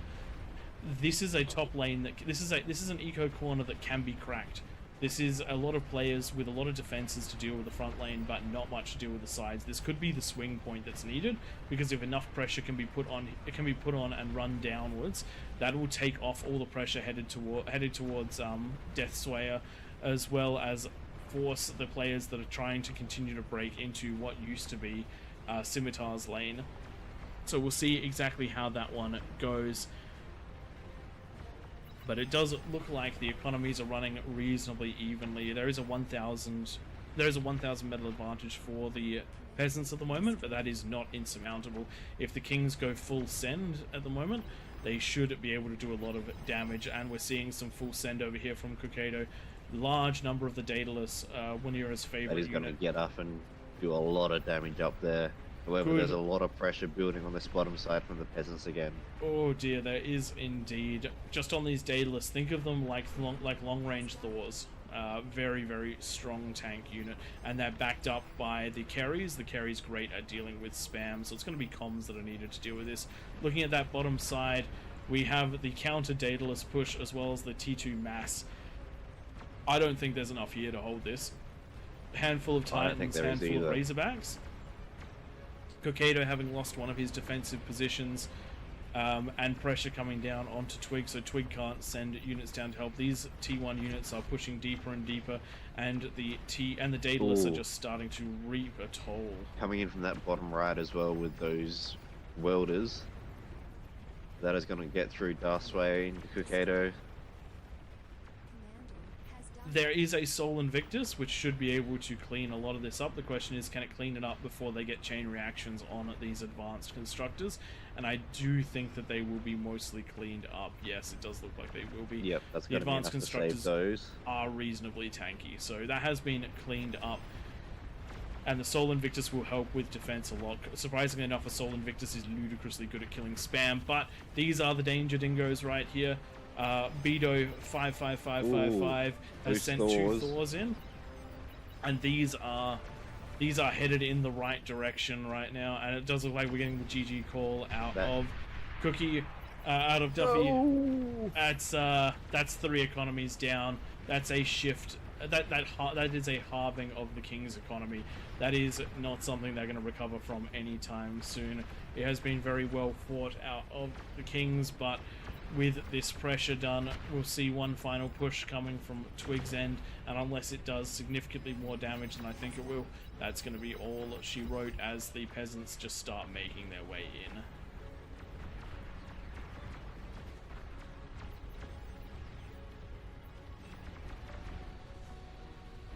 While that's going on, Rosie in the top right-hand side, managing to break up with the Sol Invictus into that top lane, has crippled their ability to produce T3. Is about to lose it to a comp, but plenty of damage done. Plenty of other units around here doing a good job of breaking this corner. But it is this left-hand side that we want to.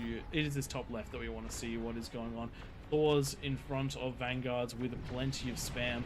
Can they get up there? They should be able to be defended. They should do a good job defending against the comms with all of that beautiful spam. And we are seeing one of the comms is nearly there, but it has been targeted by the Daedalus. It is taken down. Question is, can they blind fire up onto the cliffs far enough to take out that massive eco? If they can, there's potential for stability, but I don't think we're gonna see it. The number of Titans is taking out the Thor front line, which the Thor front line shouldn't really lose to Titans unless they're massively outnumbered. They do have that EMP, which if manually fired can shut down the Titans, but there is just too many Titans right now. A couple of those Titans have been shut down. The Vanguard's doing a great job of just pumping damage on, but the pushing power of that lane is slowing down. The units have been taken out one by one, and they're not being reinforced, unlike the peasants, where every unit that's being taken down is being replaced at a similar rate. So with that attack petering out, let's look at the bottom left-hand side again. The Kings are doing a good job of being able to hold. They've lost a lot. Oh wow. But they haven't entirely collapsed yet. A lot of epic pulsars going down. That'll help with the defense. Were these placed by the Kings or were they added in? I'm not sure. Because that's a lot of resources. That is a lot of resources, and the build power just doesn't seem to be there to have built them. That is true. Looking at the top right-hand side, Rosie continuing her push around, grabs the next economy from the next players down. Has to deal with 7 of these amputators, which is I think that is the T2. I think that's the that's the T1 long range, but still managing to grab those economies. The attack on the top left petered out. Titans starting to make their way in, and I think that that's going to be most of what she wrote for the Kings. The economy is now there's now 100% more economy for the peasants than there is the Kings, and even though the Kings are pumping those units out, They're not getting the Didn't you, damage on the economy. It's just unit slogging versus unit slogging at this point. Didn't you want to test out one of those abilities? I'm feeling like I need one of those experimental commanders. Oh, that's a good idea. Let's test out one of those. Let's test out one of those like abilities. Why am I feeling like I'm going to see my commander? Where's your comm? There it is. So if I select your comm, and then I go, I think it's /destroy. Yes, and if I do that, no, it hasn't done anything. Oh, it's 'cause I think I did it in spec. So /destroy. No, I don't seem to be able to affect the units that I have selected. It could just be me misunderstanding. /lure rules destroy. There we go. Let's give that one a go. So let's make sure I've got the unit selected. /lure rules destroy unit.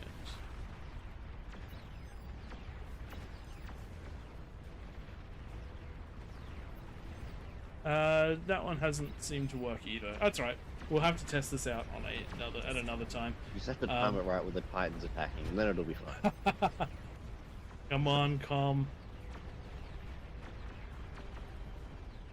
He's You killed deleted. 5 Titans. Yes. I don't know what I deleted.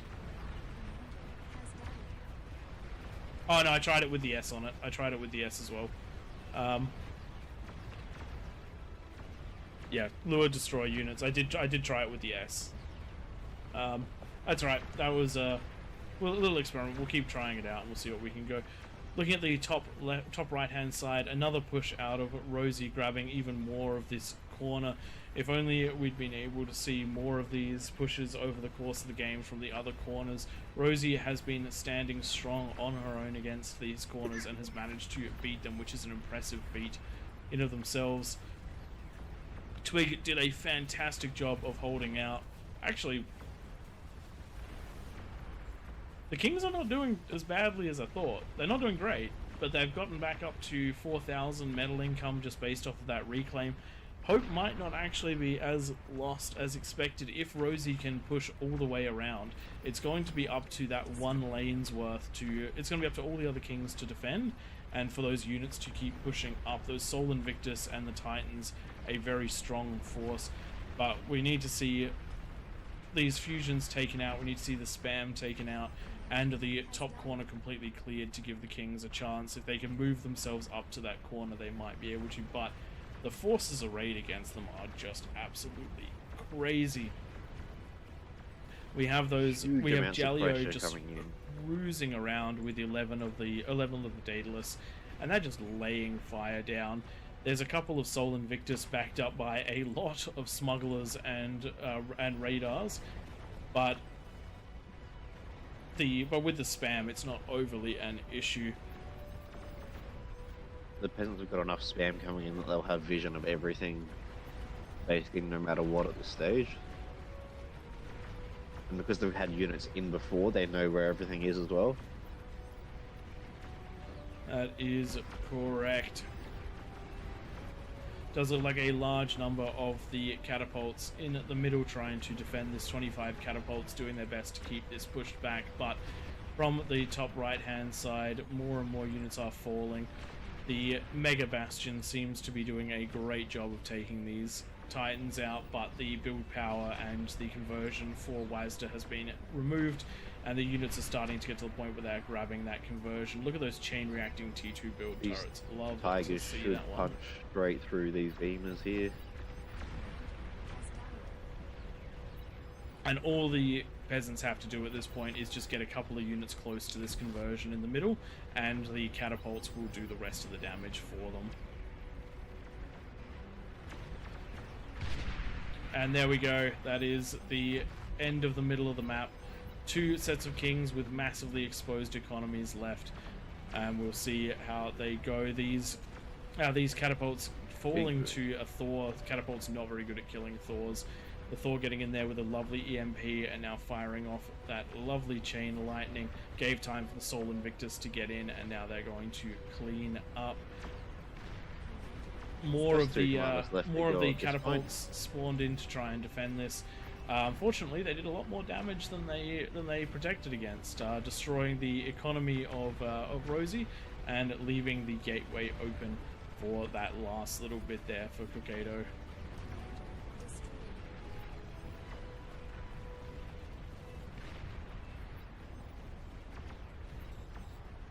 One more com to go.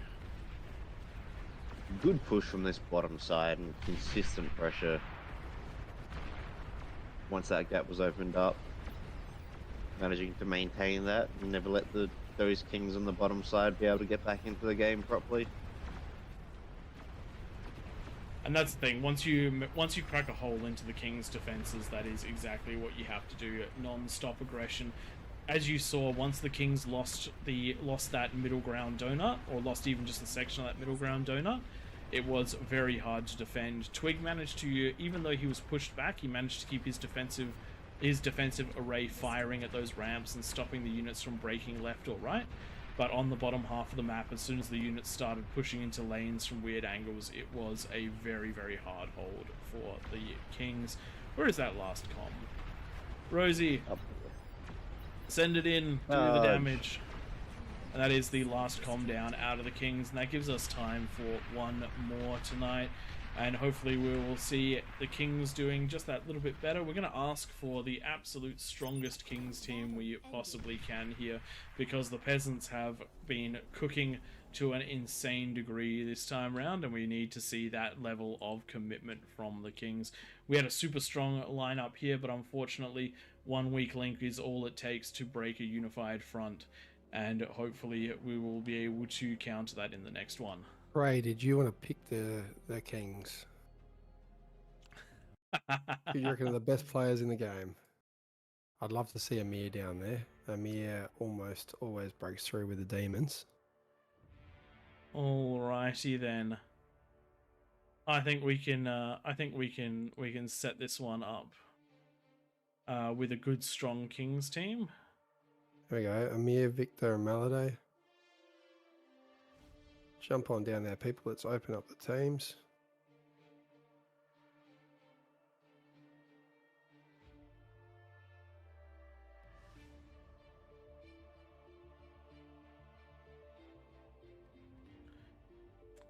There we go. That should help a little bit, I reckon.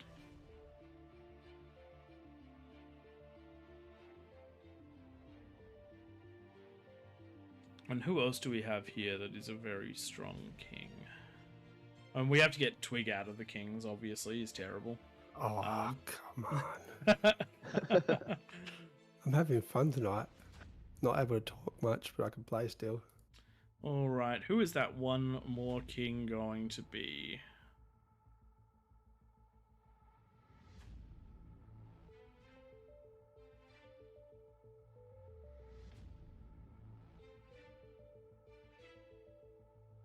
Do we have any takers? Any takers? Pardon? Who's confident they know exactly what they're doing, that they'll definitely be able to hold their lane? Well, not definitely, but quite likely. Hot Potato? Do so. You want a king? I know Hot Potato does quite good down there. Alright, we'll jump down there. Let's do it. Baby Elvis wants to be king. Hot Potato, whoever gets down there first is going to be king. Or is the lobby, or is it locked? Baby Elvis does want to be there, actually. They tried to last game, so... Alright. Throw them down. That way we got the grumps together. It's locked. There we go. Okay, so it was locked, so I could choose. All right, we've got our kings team all stars.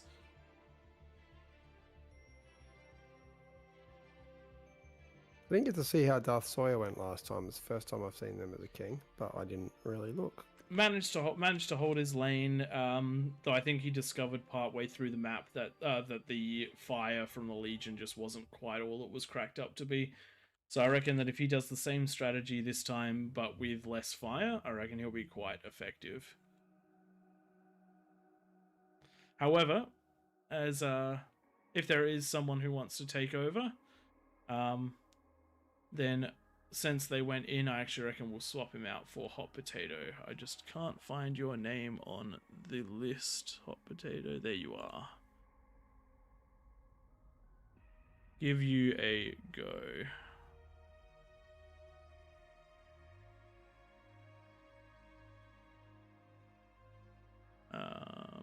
Just like to point out, I'm the second to bottom OS king.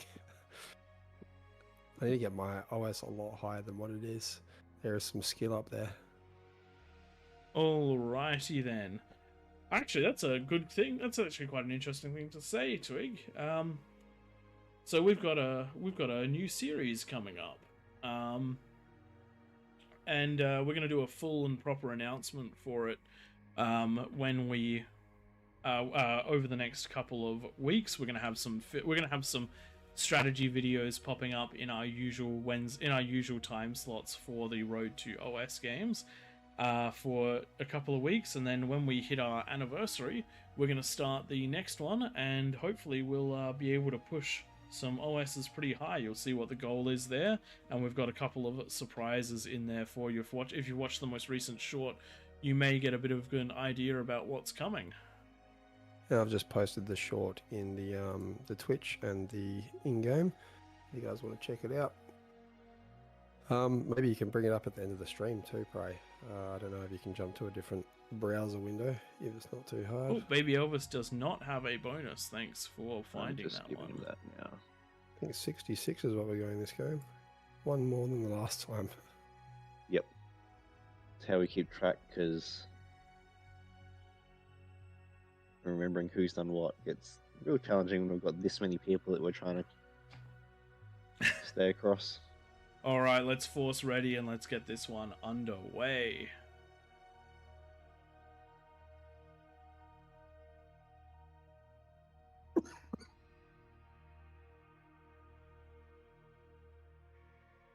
You got the rules there, Twig? Yep, let's post those rules quickly for everyone, and we'll get going.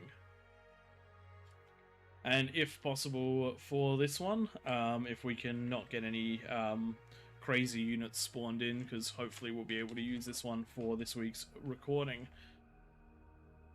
So we will let the game run its course. Hopefully the Kings do better. Only getting wins for the last couple of weeks from the Claymore games, I think. What can I say? The peasants have learnt the power of working together. It is the message that we are preaching anyhow if we were political.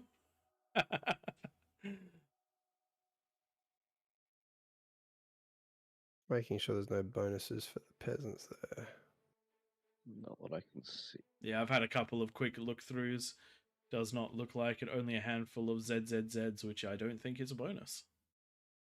And there we go, launching that game. Peasant power, workers shall unite. Thanks, Edgy Engie. They are doing a great job of working together. Let's have a quick look at the Twitch chat while this is loading up. I reckon you're right, Chronographer. That might have been one of the first King's losses with Legion enabled. Yeah. Mr. Duffy has says you made Elvis sad. Nightmare is here, so we can trust all is well. Happy affiliate anniversary, thank you, Pick Abrax. Has infinite resources versus infinite resources ever been done? I don't think it would work on this format with because you would just end up with the number of peasants units. win that. Yeah, peasants win that because they can have 10 times more units. You'd have to do something. Funnily enough, me, Twig, Tank Tom, and I can't remember who else it was, did something very similar as a private game on one of the metal maps, and it turned into just there was a point on the map that just nothing could push through. Yeah, it turned into an absolute slog and just stalemated into lots of wreckages. So asking whether there's a difference between metal or or energy about bonuses. I do think that a metal bonus is more important than an energy bonus, but in this case, the bonus is equal across everything. E looks like the limiting factor. It's the limiting factor because people aren't building more than they have to. If the players could easily build a lot more, but then they would run out of metal.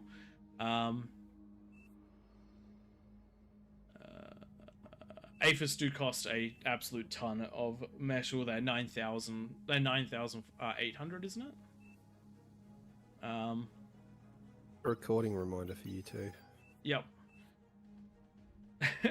G'day, Irish. Thanks for catching the stream. Do enjoy it. We've got a Newt that I would say is coming out of one of the yellow players. Let's have a look if we've got a yellow player in there from the Newt clan. Maybe that's coming from Lawton, maybe? But Newt, all the same, and thanks for the channel support.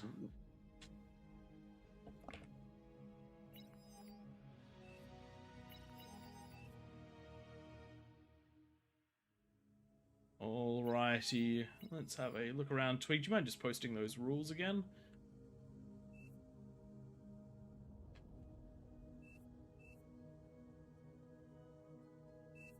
What does glass lamp mean? I'm going to try something different this game. I'm going to try winning this time around. It has been a lot harder for Kings lately. A lot harder.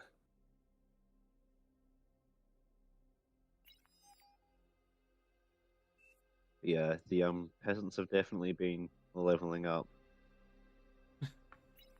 And we also tend to attract quite a crowd in that we seem to be pulling a lot of the top end of the community these days.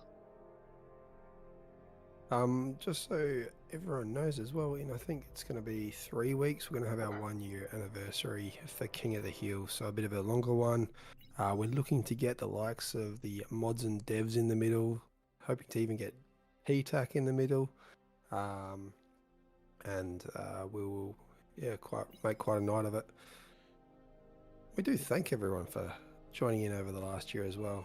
Those first games about a year ago, obviously there were only 16 players, and Nightmare caught eye of us and jumped on board and made these into quite the big thing with us, so we thank him very much for that, and also Chronographer for the map tweaks. And of course others as well, Shadow and Flo. And everyone that rocks up every week to be a part of these. Alright, ladies and gentlemen, I'm going to chuck a force start on this one, and we're going to get underway.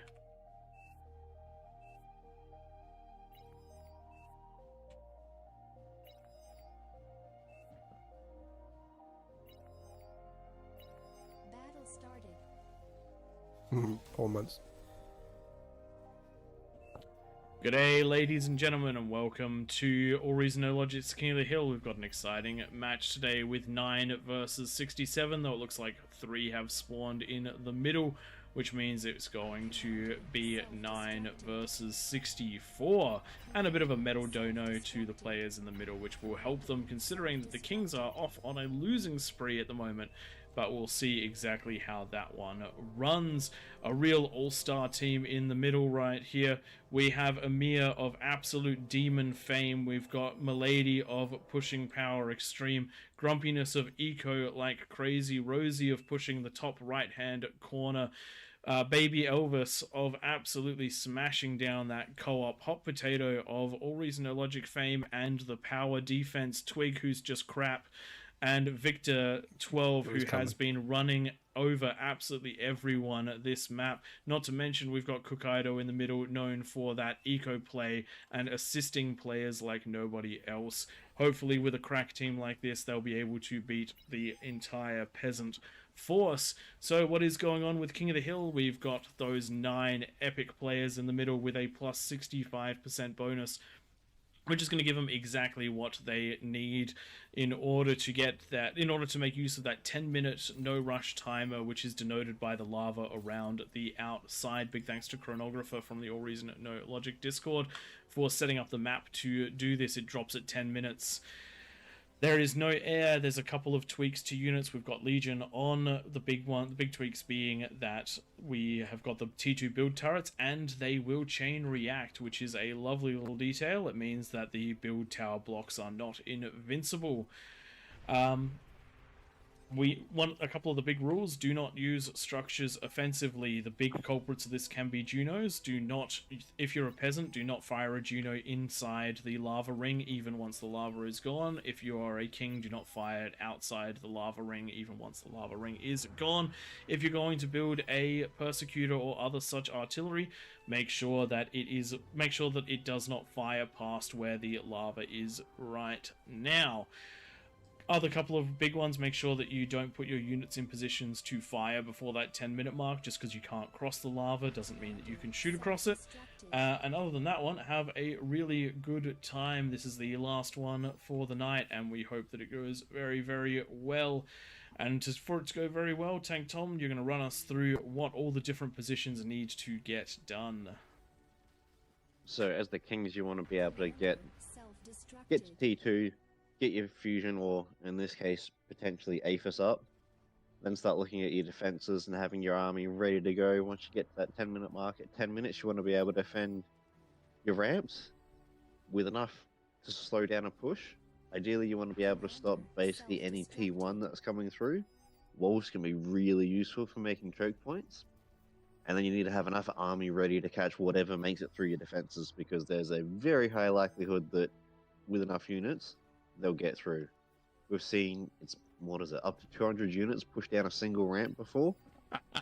We've seen 1,200 units push down a ramp at 10 minutes. So there is a very high likelihood that if that happens, your defenses are going to fall, and your defenses aren't ever going to stop things completely, but they're supposed to slow things down long enough that you can react.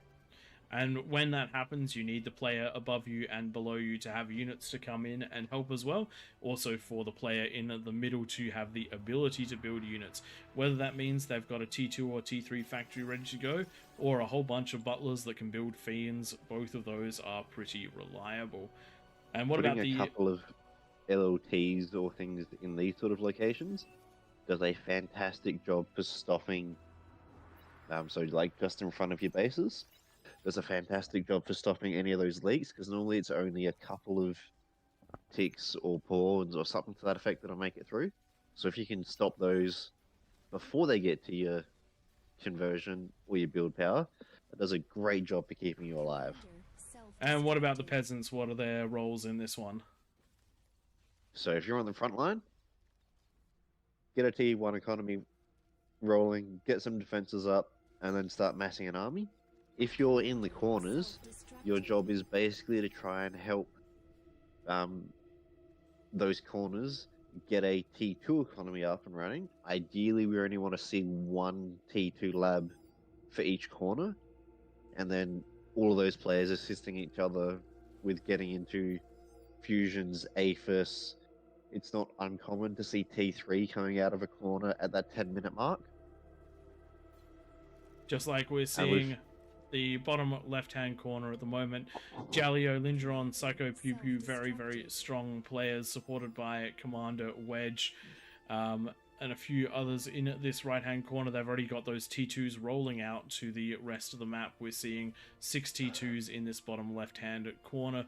The fusion is building, and as soon as they can eat that T2 lab, they'll have those fusions going up. They're easily going to get to the APHIS by 10 minutes, which is a crazy amount of power. And great to see this 2T constructors being handed out to build the rest of the mexes as well. It's not just the corner that's the powerhouse. If they can spread that economy through all of the players there, that gives their front line the opportunity to build more units and more defenses to buy time for the corner to continue coming online and then really push on through in a big way. Just want to point out, looking at this Twig fella, we definitely don't know him. I'm sure he's a great bloke in real life, but absolutely atrocious play right now with 3 metal storages. It's like he's never played the game before. he's definitely going to get any overflow that comes out. But at the moment, he's got not much other than a couple of build towers that he's building all at once. Nowhere near enough energy, and struggling to get his fusion up. I had plenty of energy a few seconds ago. Yes, wind is a fickle mistress.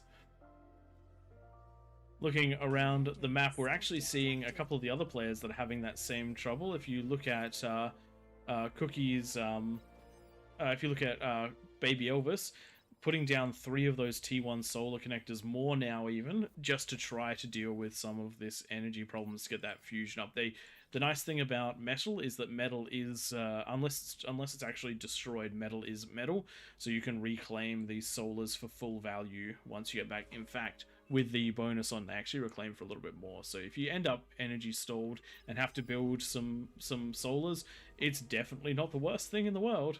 In fact, it kind of helps you. But to put that in perspective, looking over here, Grumpiness, second fusion on the way, 7 seconds to go. What is this build? We're going to have a look at this build. Looking around the rest of the map, Milady going straight into that Aphis with approximately 40 seconds on that build time and enough metal to actually finish it with that incredible income. These are going to be the builds to watch if you want to get good at the peasants side. Emir similarly got that fusion down already, 5,000 metal in the bank, build power going up. This is a crazy strong Kings team that we're looking at right now. And they've got their economies up with enough time to be able to get those armies up and running as well. That is the big question. Will they have enough time? And I think that for Milady, definitely. For Emir, maybe not, but Emir is known for those defensive strongholds, the staggered defenses, the walls, the dragons, moors, the build turrets. I have not seen anyone break Emir yet. Twig, on the other hand, gets broken most games. And Hot Potato getting ready with the V walls. You're seeing the huge number of the different possible defense types here. Just because there is an optimal build, it doesn't mean that it's optimal for you. There are plenty of ways to defend, and each one will work better or worse against different sorts of plays. With 1 minute to go, let's take a look out on the map and see exactly what's happened. For the first time tonight, the peasants are on an equal footing as we get to that 10-minute mark with the Kings, which means... the Kings are on an equal footing with the peasants, which means that the economy is ludicrously in favor of the Kings. We should be seeing almost an extra 800 metal income per second for the peasants to be in a similar position to what we were last game. But that's what happens when you grab the All-Stars and put them all in at the middle. Still, not a lot of units, which means that not a lot of units in the middle of the map, which means that the Kings are not going for that offensive 10 minutes, and we'll see what the peasants can get done with only 200 units on the map and spread out. It is going to be a lot of pressure on the bottom left-hand side, but the rest is going to be nice and passive lanes to start with, and that is going to favor the Kings at least early on. But if they don't manage to take some of these co-op corners, there is some big potential, because we're already seeing Aphis almost down, but they did try to go to that T3 lab before getting the Aphis, which has turned out to be a bit of a mistake. The metal in that could have been used for the Aphis, but it is actually build power that is slowing them down. Some questions are, some people asking how. The answer is co-op, and that is 10 minutes. The lava has dropped, and the units are coming in. We'll see exactly what we can get done, and we're going to track these units in particular, because they might not do some damage early on, but they could do something pretty amazing if they are controlled well. They just have to stay... Top side, that push is going to make it through. Oh no, Hot Potato and Baby Elvis have fallen prey to a large push of pawns. A couple of units getting in. Really quick reaction building the T2 Pitbulls, but it isn't T2 units that win against T1. It isn't T2 structures that win against the T1 units. It is T1 structures that kill them much more quickly. Bit of damage done there. That's all the economy stripped out, but none of the energy producers. And with those 6 mexes, it should be very possible to get online. What we need to see is both of the players, Rosie, Hot Potato, and in the middle, Cookato, sending builders to that middle ground. If they can build them some of the Twitches and whatnot, it'll get them online nice and quick. But the pressure has been taken off. All of the defenses have held, and we're sitting currently quite nicely Another big push, though, coming through that same lane, and this time we're going to have a Centurion swarm here to try and deal with it. That is still a lot of pawns, so some might get through, but the Centurions are a great call out of Hot Potato. Hot Potato focusing on that defense before getting Baby Elvis back in the game. And it does look like we've been gifted some production from the middle of the map, which is exactly what we need to see. Working together is much better. The Kings have done a great job being able to hold this. Ooh, but holding the bottom left, Twin Guards are not what you need against this exact problem. They are a solid start, but Victor is currently going to have to fight some pretty big T1. The Salamanders will do a good job, but the units are power pushing for the middle of the map. The Tigers are not going to go down anytime soon, but they don't have the killing speed to break through. And with very little here, a handful of units can do a lot of damage. The build turret's not targeting those, not targeting the Scorpions, and those At this couple point, of you need units to getting eat in. those units as fast as you possibly can, because if they, or if that Oh, pops, it's gonna be close. Oh, it's been cleaned up. That was really close. If that one front build tower had gone off, I'm not entirely sure how the chain reacting you look at this goes, top but side that could here. have been all of This them. could be a huge play depending on what happens with that unit, which is something we don't see happen overly often.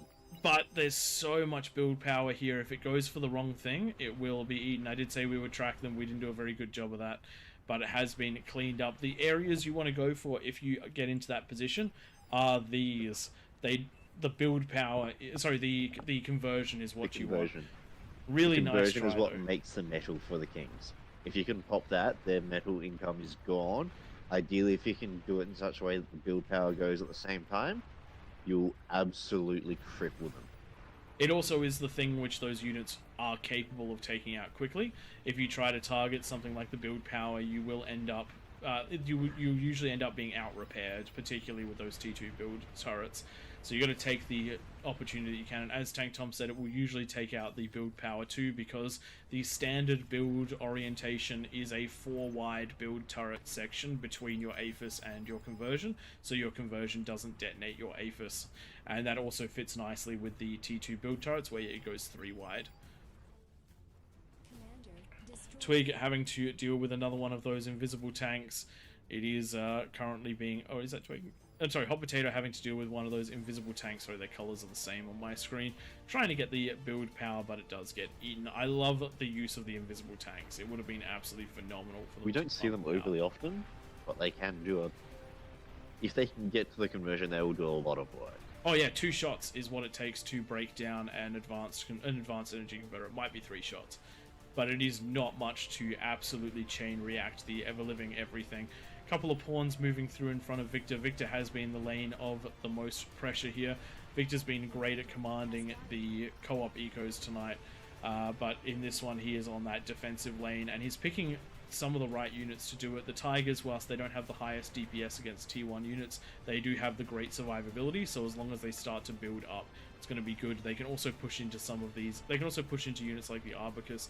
They have so much health that even while being shelled, they can do a good job of breaking in.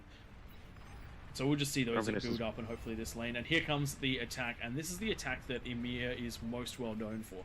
Kargis into the high ground, demons through the front, spam to support, and that is just something that is so hard to deal with, because it comes anywhere between the 14 and 16 minute mark. And what are you going to do when your high ground and your ramps are taken? And these demons are so good at killing the comms that as long as you have just a little bit of T1 support, it's very hard to take them out. And with the comms not quite on the front ground, the Karganeths are doing a great job of cleaning the rest up.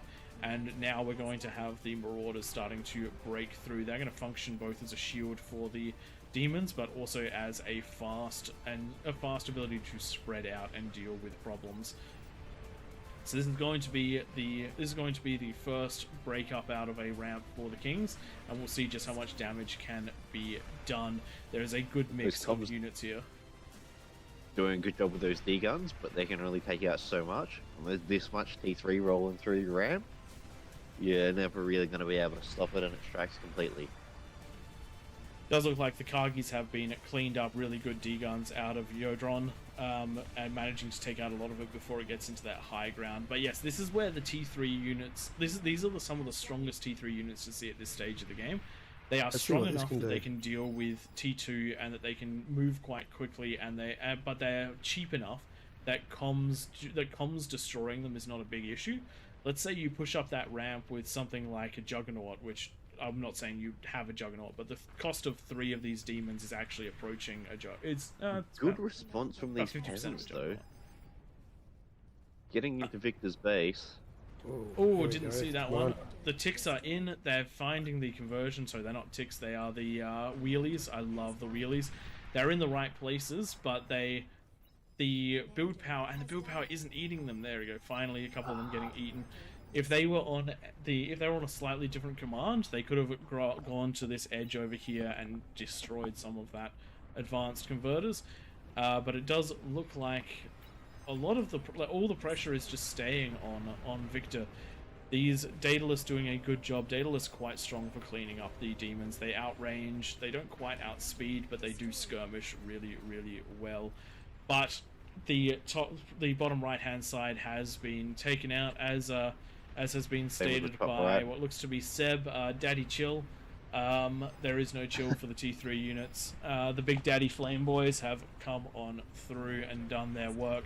Top right hand side, I did miss this, but it does look like a breakout has happened to the top right hand side. This is mostly a T2 breakout. Welders with sniper backup and some T3 support now have done a really good job of breaking out here. And Quick's managed to make up his ramp on the left hand side as well.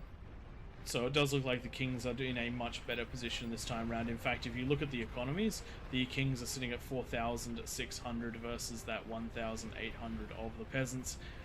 And this is where the balancing of Kings can be quite the difficult, because it does come down to a lot of the players. A lot of the players that were causing the absolute huge amounts of damage in the previous one and keeping the Kings contained are now Kings.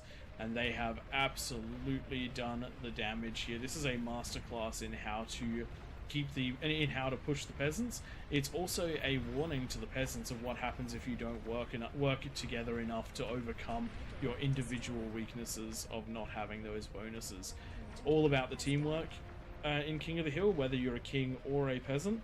But the Peasants have even more power to do that teamwork and work together than the Kings do, because the Kings do have to protect their lanes individually.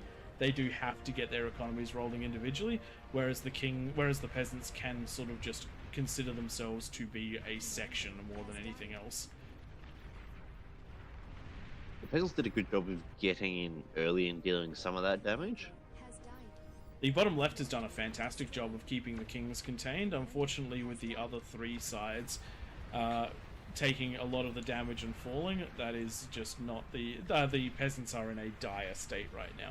It's going to take a concerted all-or-nothing offense in that bottom left-hand side. The Peasants basically have one opportunity to still win this. They have to close off these Marauders, allow the slower unit. Use the time that the slower units are going to take to get here, and then they need to push. And while that's happening, they need to push through to the center of the map and try and kill the Kings in one big wave. Will die. What was that, Twig? It said top left will die. Oh, sorry, top left, I meant bottom left. No, that's where I am. Yeah. Yeah, that doesn't count though because you're bad. When you were talking about the gremlins before, it is 3 shots to kill a T2 converter.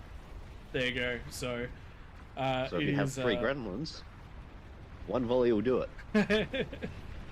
Unfortunately, the Marauders on this bottom left-hand side, they're only now being taken out after another player has been removed. The Daedalus doing a great... Wow, Daedalus are really good at cleaning up Marauders. Well, what just happened on the someone left Kings? It does look like somebody left Kings.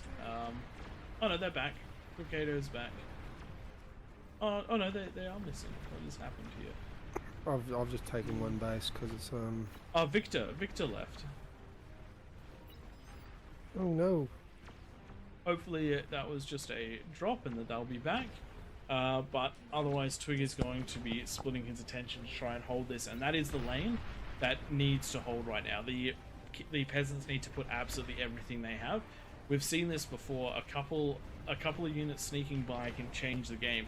If this middle economy goes off, it's going to chain react to the build power of a lot of the other players. Potentially some of the conversion as well. I don't think that there's much hope for the peasants, but they could do a nice little push here and to end this one off and try to even it. But they're focusing on the defense here, which is, whilst it is necessary, because otherwise they would lose. It isn't going to get them the win, and sometimes going out in a blaze of glory. Oh, what happened in the middle just then? Good. It looks like somebody's attacking their own stuff. We have a trader. Grumpiness has turned trader and is welding the aphis together.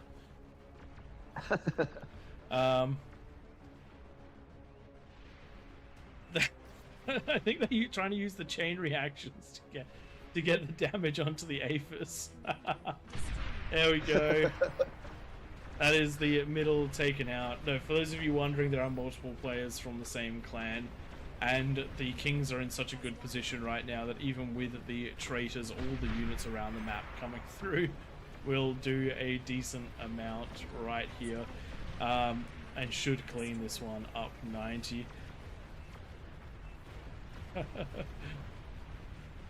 There you go. So this is what the players were at unit cap, so they were helping each other.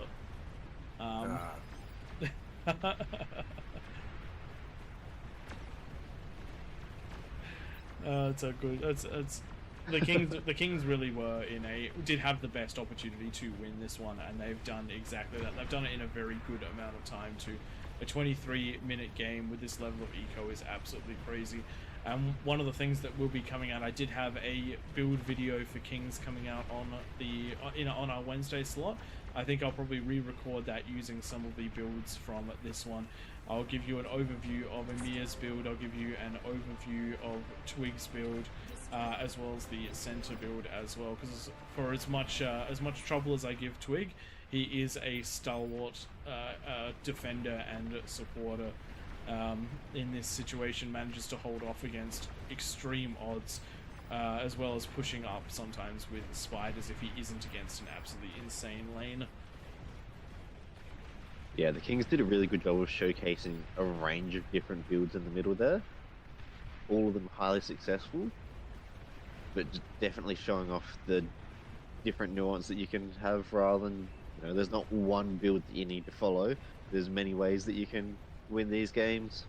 Pretty sure there's a saying about a cat, but I'm just gonna leave that one to your imagination. I had the same thoughts as well. Last couple of comms in this bottom corner. The Praetorian is a really interesting unit. It has every weapon under the sun. It's got the long range cannon. It's got some missiles. I'm pretty sure it has a shotgun as well. Individually, I don't think they're very good, but in a pack, they seem to be quite strong. Imagine walking around.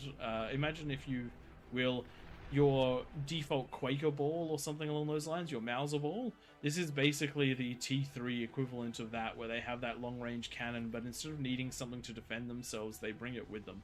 That's quite nice. It does look like just a little bit left to clean up on this side. We do have a rule break over here. The Siggy Stardust has built a long-range artillery, but at this point in the game, I'm not going to do anything about it. Based on the fact that the Kings are blowing themselves up with rolling bombs. Oh dear. We're just gonna let this one, let that one fly, and we're gonna let the demons clean it up. Ratatouille, getting ready for those amazing D-guns, has managed to hold stalwartly in this top section and not lose his comm against those demons. That will need to be cleaned up at some point. Nightmare, if you're listening and want to drop a nuke on that comm, it would be appreciated. Just as we're in the cleanup phase for this one. We did say at the start we're going to try and keep this one nice and clean, but with all of the insanity that has happened. Oh. That's an entire square of the map no longer existing. never seen it cause a square before. Also, I think that was the That is wrong neat. com. There we go. We've got some rolling balls over next to Ratatouille, just over there. And we will clean that one up nicely. I'm going to zoom out for this one, because as much as I want to zoom in for them, zooming out is most certainly the best thing. Oh god. Oh god. That is 700 rolling bombs. Has died. The peasants still have a chance of winning this one with the lag crashing the server. You can feel it thinking. Oh dear, that's another square hole as well. So we've made some interesting terrain on this map. And now we're down to the last two comms. Siggy Stardust with his illegal eviscerator is the last one to go down. Very good holdout, but it does look like some more rolling bombs have made their way into the map. And it's Siggy doing his best to take out the rolling bombs. You do not want to take out the rolling bombs. The rolling bombs being destroyed is the last thing that you want right now. As we see the countdown going, and that is going to be the final explosion of the match, potentially. And as you can see, we're now under the map. Very nicely done to the Kings team. Oh, there's still Kings in the top. There's still peasants in the top left. I didn't see them. But that should be everything. There's no comms left. That should be GG, but I think we might have broken things just a little bit. All right, there we go. That is the end of everything. Big thanks to everyone that played in this one. This one was certainly a absolute all-stars on the King side of things. So we do appreciate everyone taking place, and we will show off some of those amazing builds to hopefully help the Kings in the next ones.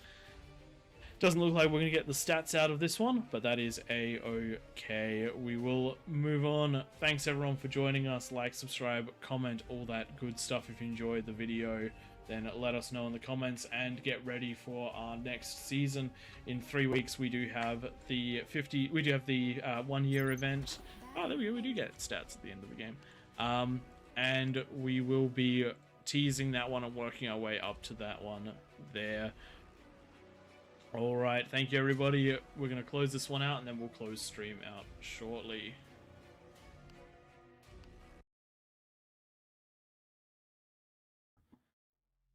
Alrighty then, quick run through of the comments before everyone is gone. Yes, the lobby has crashed. There's another one in there. There's another one if you want to join. It is, I do believe it is this one here. Yep, Nightmares Mayhem event. This is one of Tweak's all-time favorite maps. Quick look in the chat. Shifu, the rules have been posted by Tank Tom. Eco bonus does work on Reclaim. That is correct. Yep, lobby has crashed, Johnny. I'm not going to read that one out because of trying to not use those words on stream. You need to have a supercomputer to run this efficiently.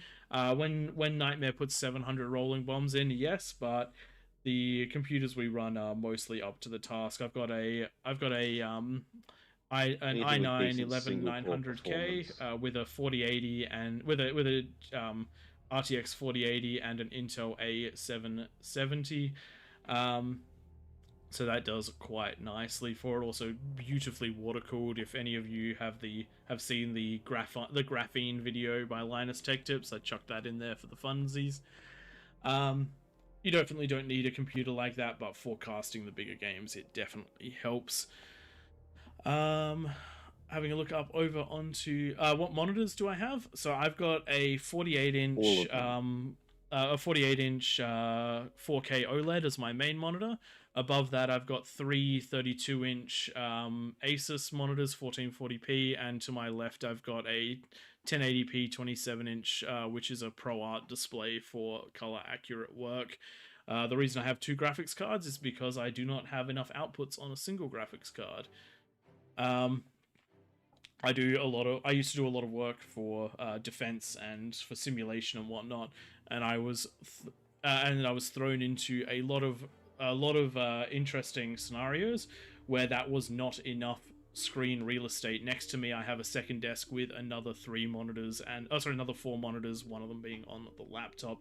If you work across multiple projects, you would be surprised how much screen real estate you need.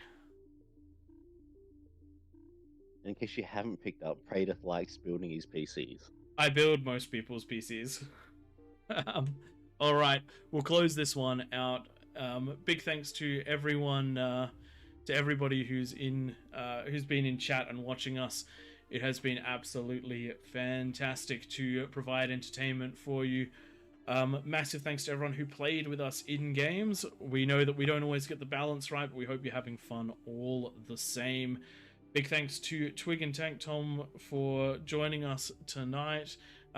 Twig took the opportunity to play a bit. His voice is quite the hoarse after a long, hard working weekend. Tank Tom just on the back end of a cold.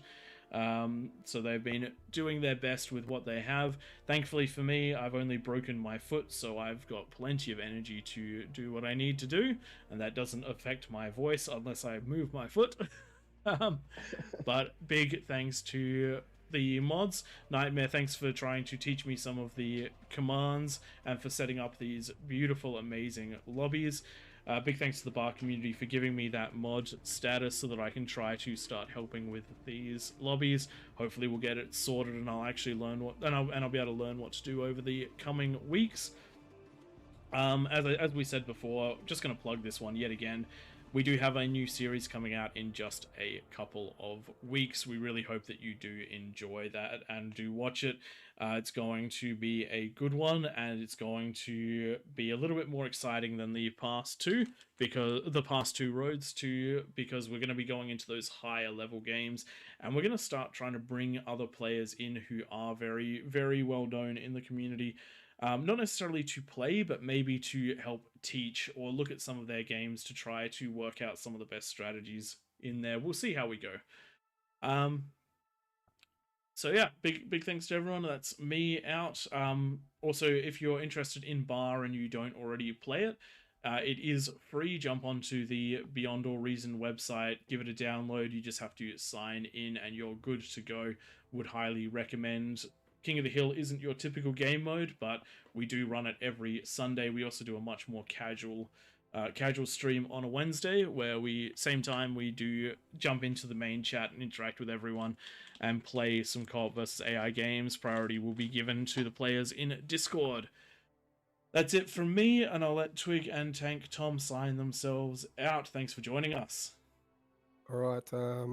If you guys haven't also already tuned in, you might actually see from the mislabel of tonight's stream on the official Twitch, the Amiga series is going on at the moment. Qualifiers were last night. Next week we will see first and second round of grand finals on the Sunday. That will mean a shorter KOTH King of the Hill next weekend. We might just be around for an hour or so, and then we'll hand the stream over, I think, to Lost Dead Man, maybe VDB. I'm not too sure exactly who's going to be casting those, but be sure to tune in. They are 5 vs 5 team games, I believe, and they are action-packed and very, very OP experienced players. If you want to see how to play these games to get the win, watch those series. That's about it. Be a short one. Like Prey said, excited to see our next series. We're in the process of joining some games and trying to get that content ready. So we've got a few episodes there, and yeah, looking forward to a few weeks, a bigger King of the Hill. Next week though is our 50th episode. 2 weeks later will be our 1 year anniversary. We'll see you next time. Thanks for joining us, everyone, and I reckon we'll probably leaving you there. And I don't know if Nightmare, you want to raid over to Two Pumps if he's in this one, to Grumpiness. Looks like that's just And there we go. We are raided, so we'll call this one for us and catch you next time.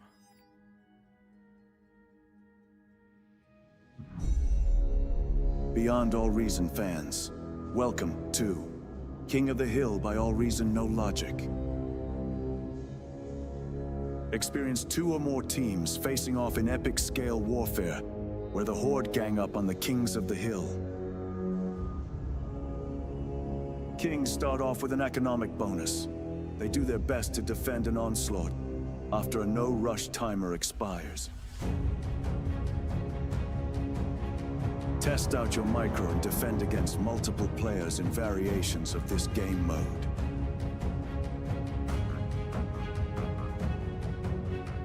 Or be part of the masses. Team up with your allies to topple the throne in a glorious victory.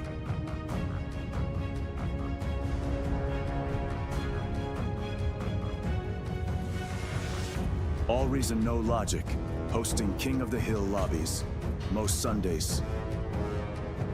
Join our Discord to be part of the action.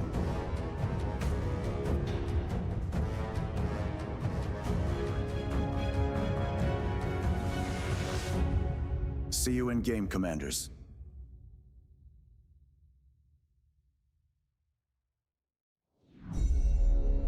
Beyond All Reason fans, welcome to King of the Hill by All Reason No Logic. Experience 2 or more teams facing off in epic scale warfare, where the Horde gang up on the Kings of the Hill. Kings start off with an economic bonus. They do their best to defend an onslaught after a no-rush timer expires. Test out your micro and defend against multiple players in variations of this game mode.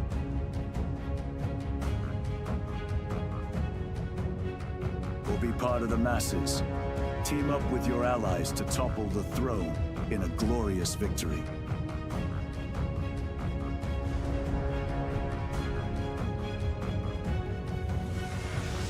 All Reason No Logic, hosting King of the Hill lobbies, most Sundays.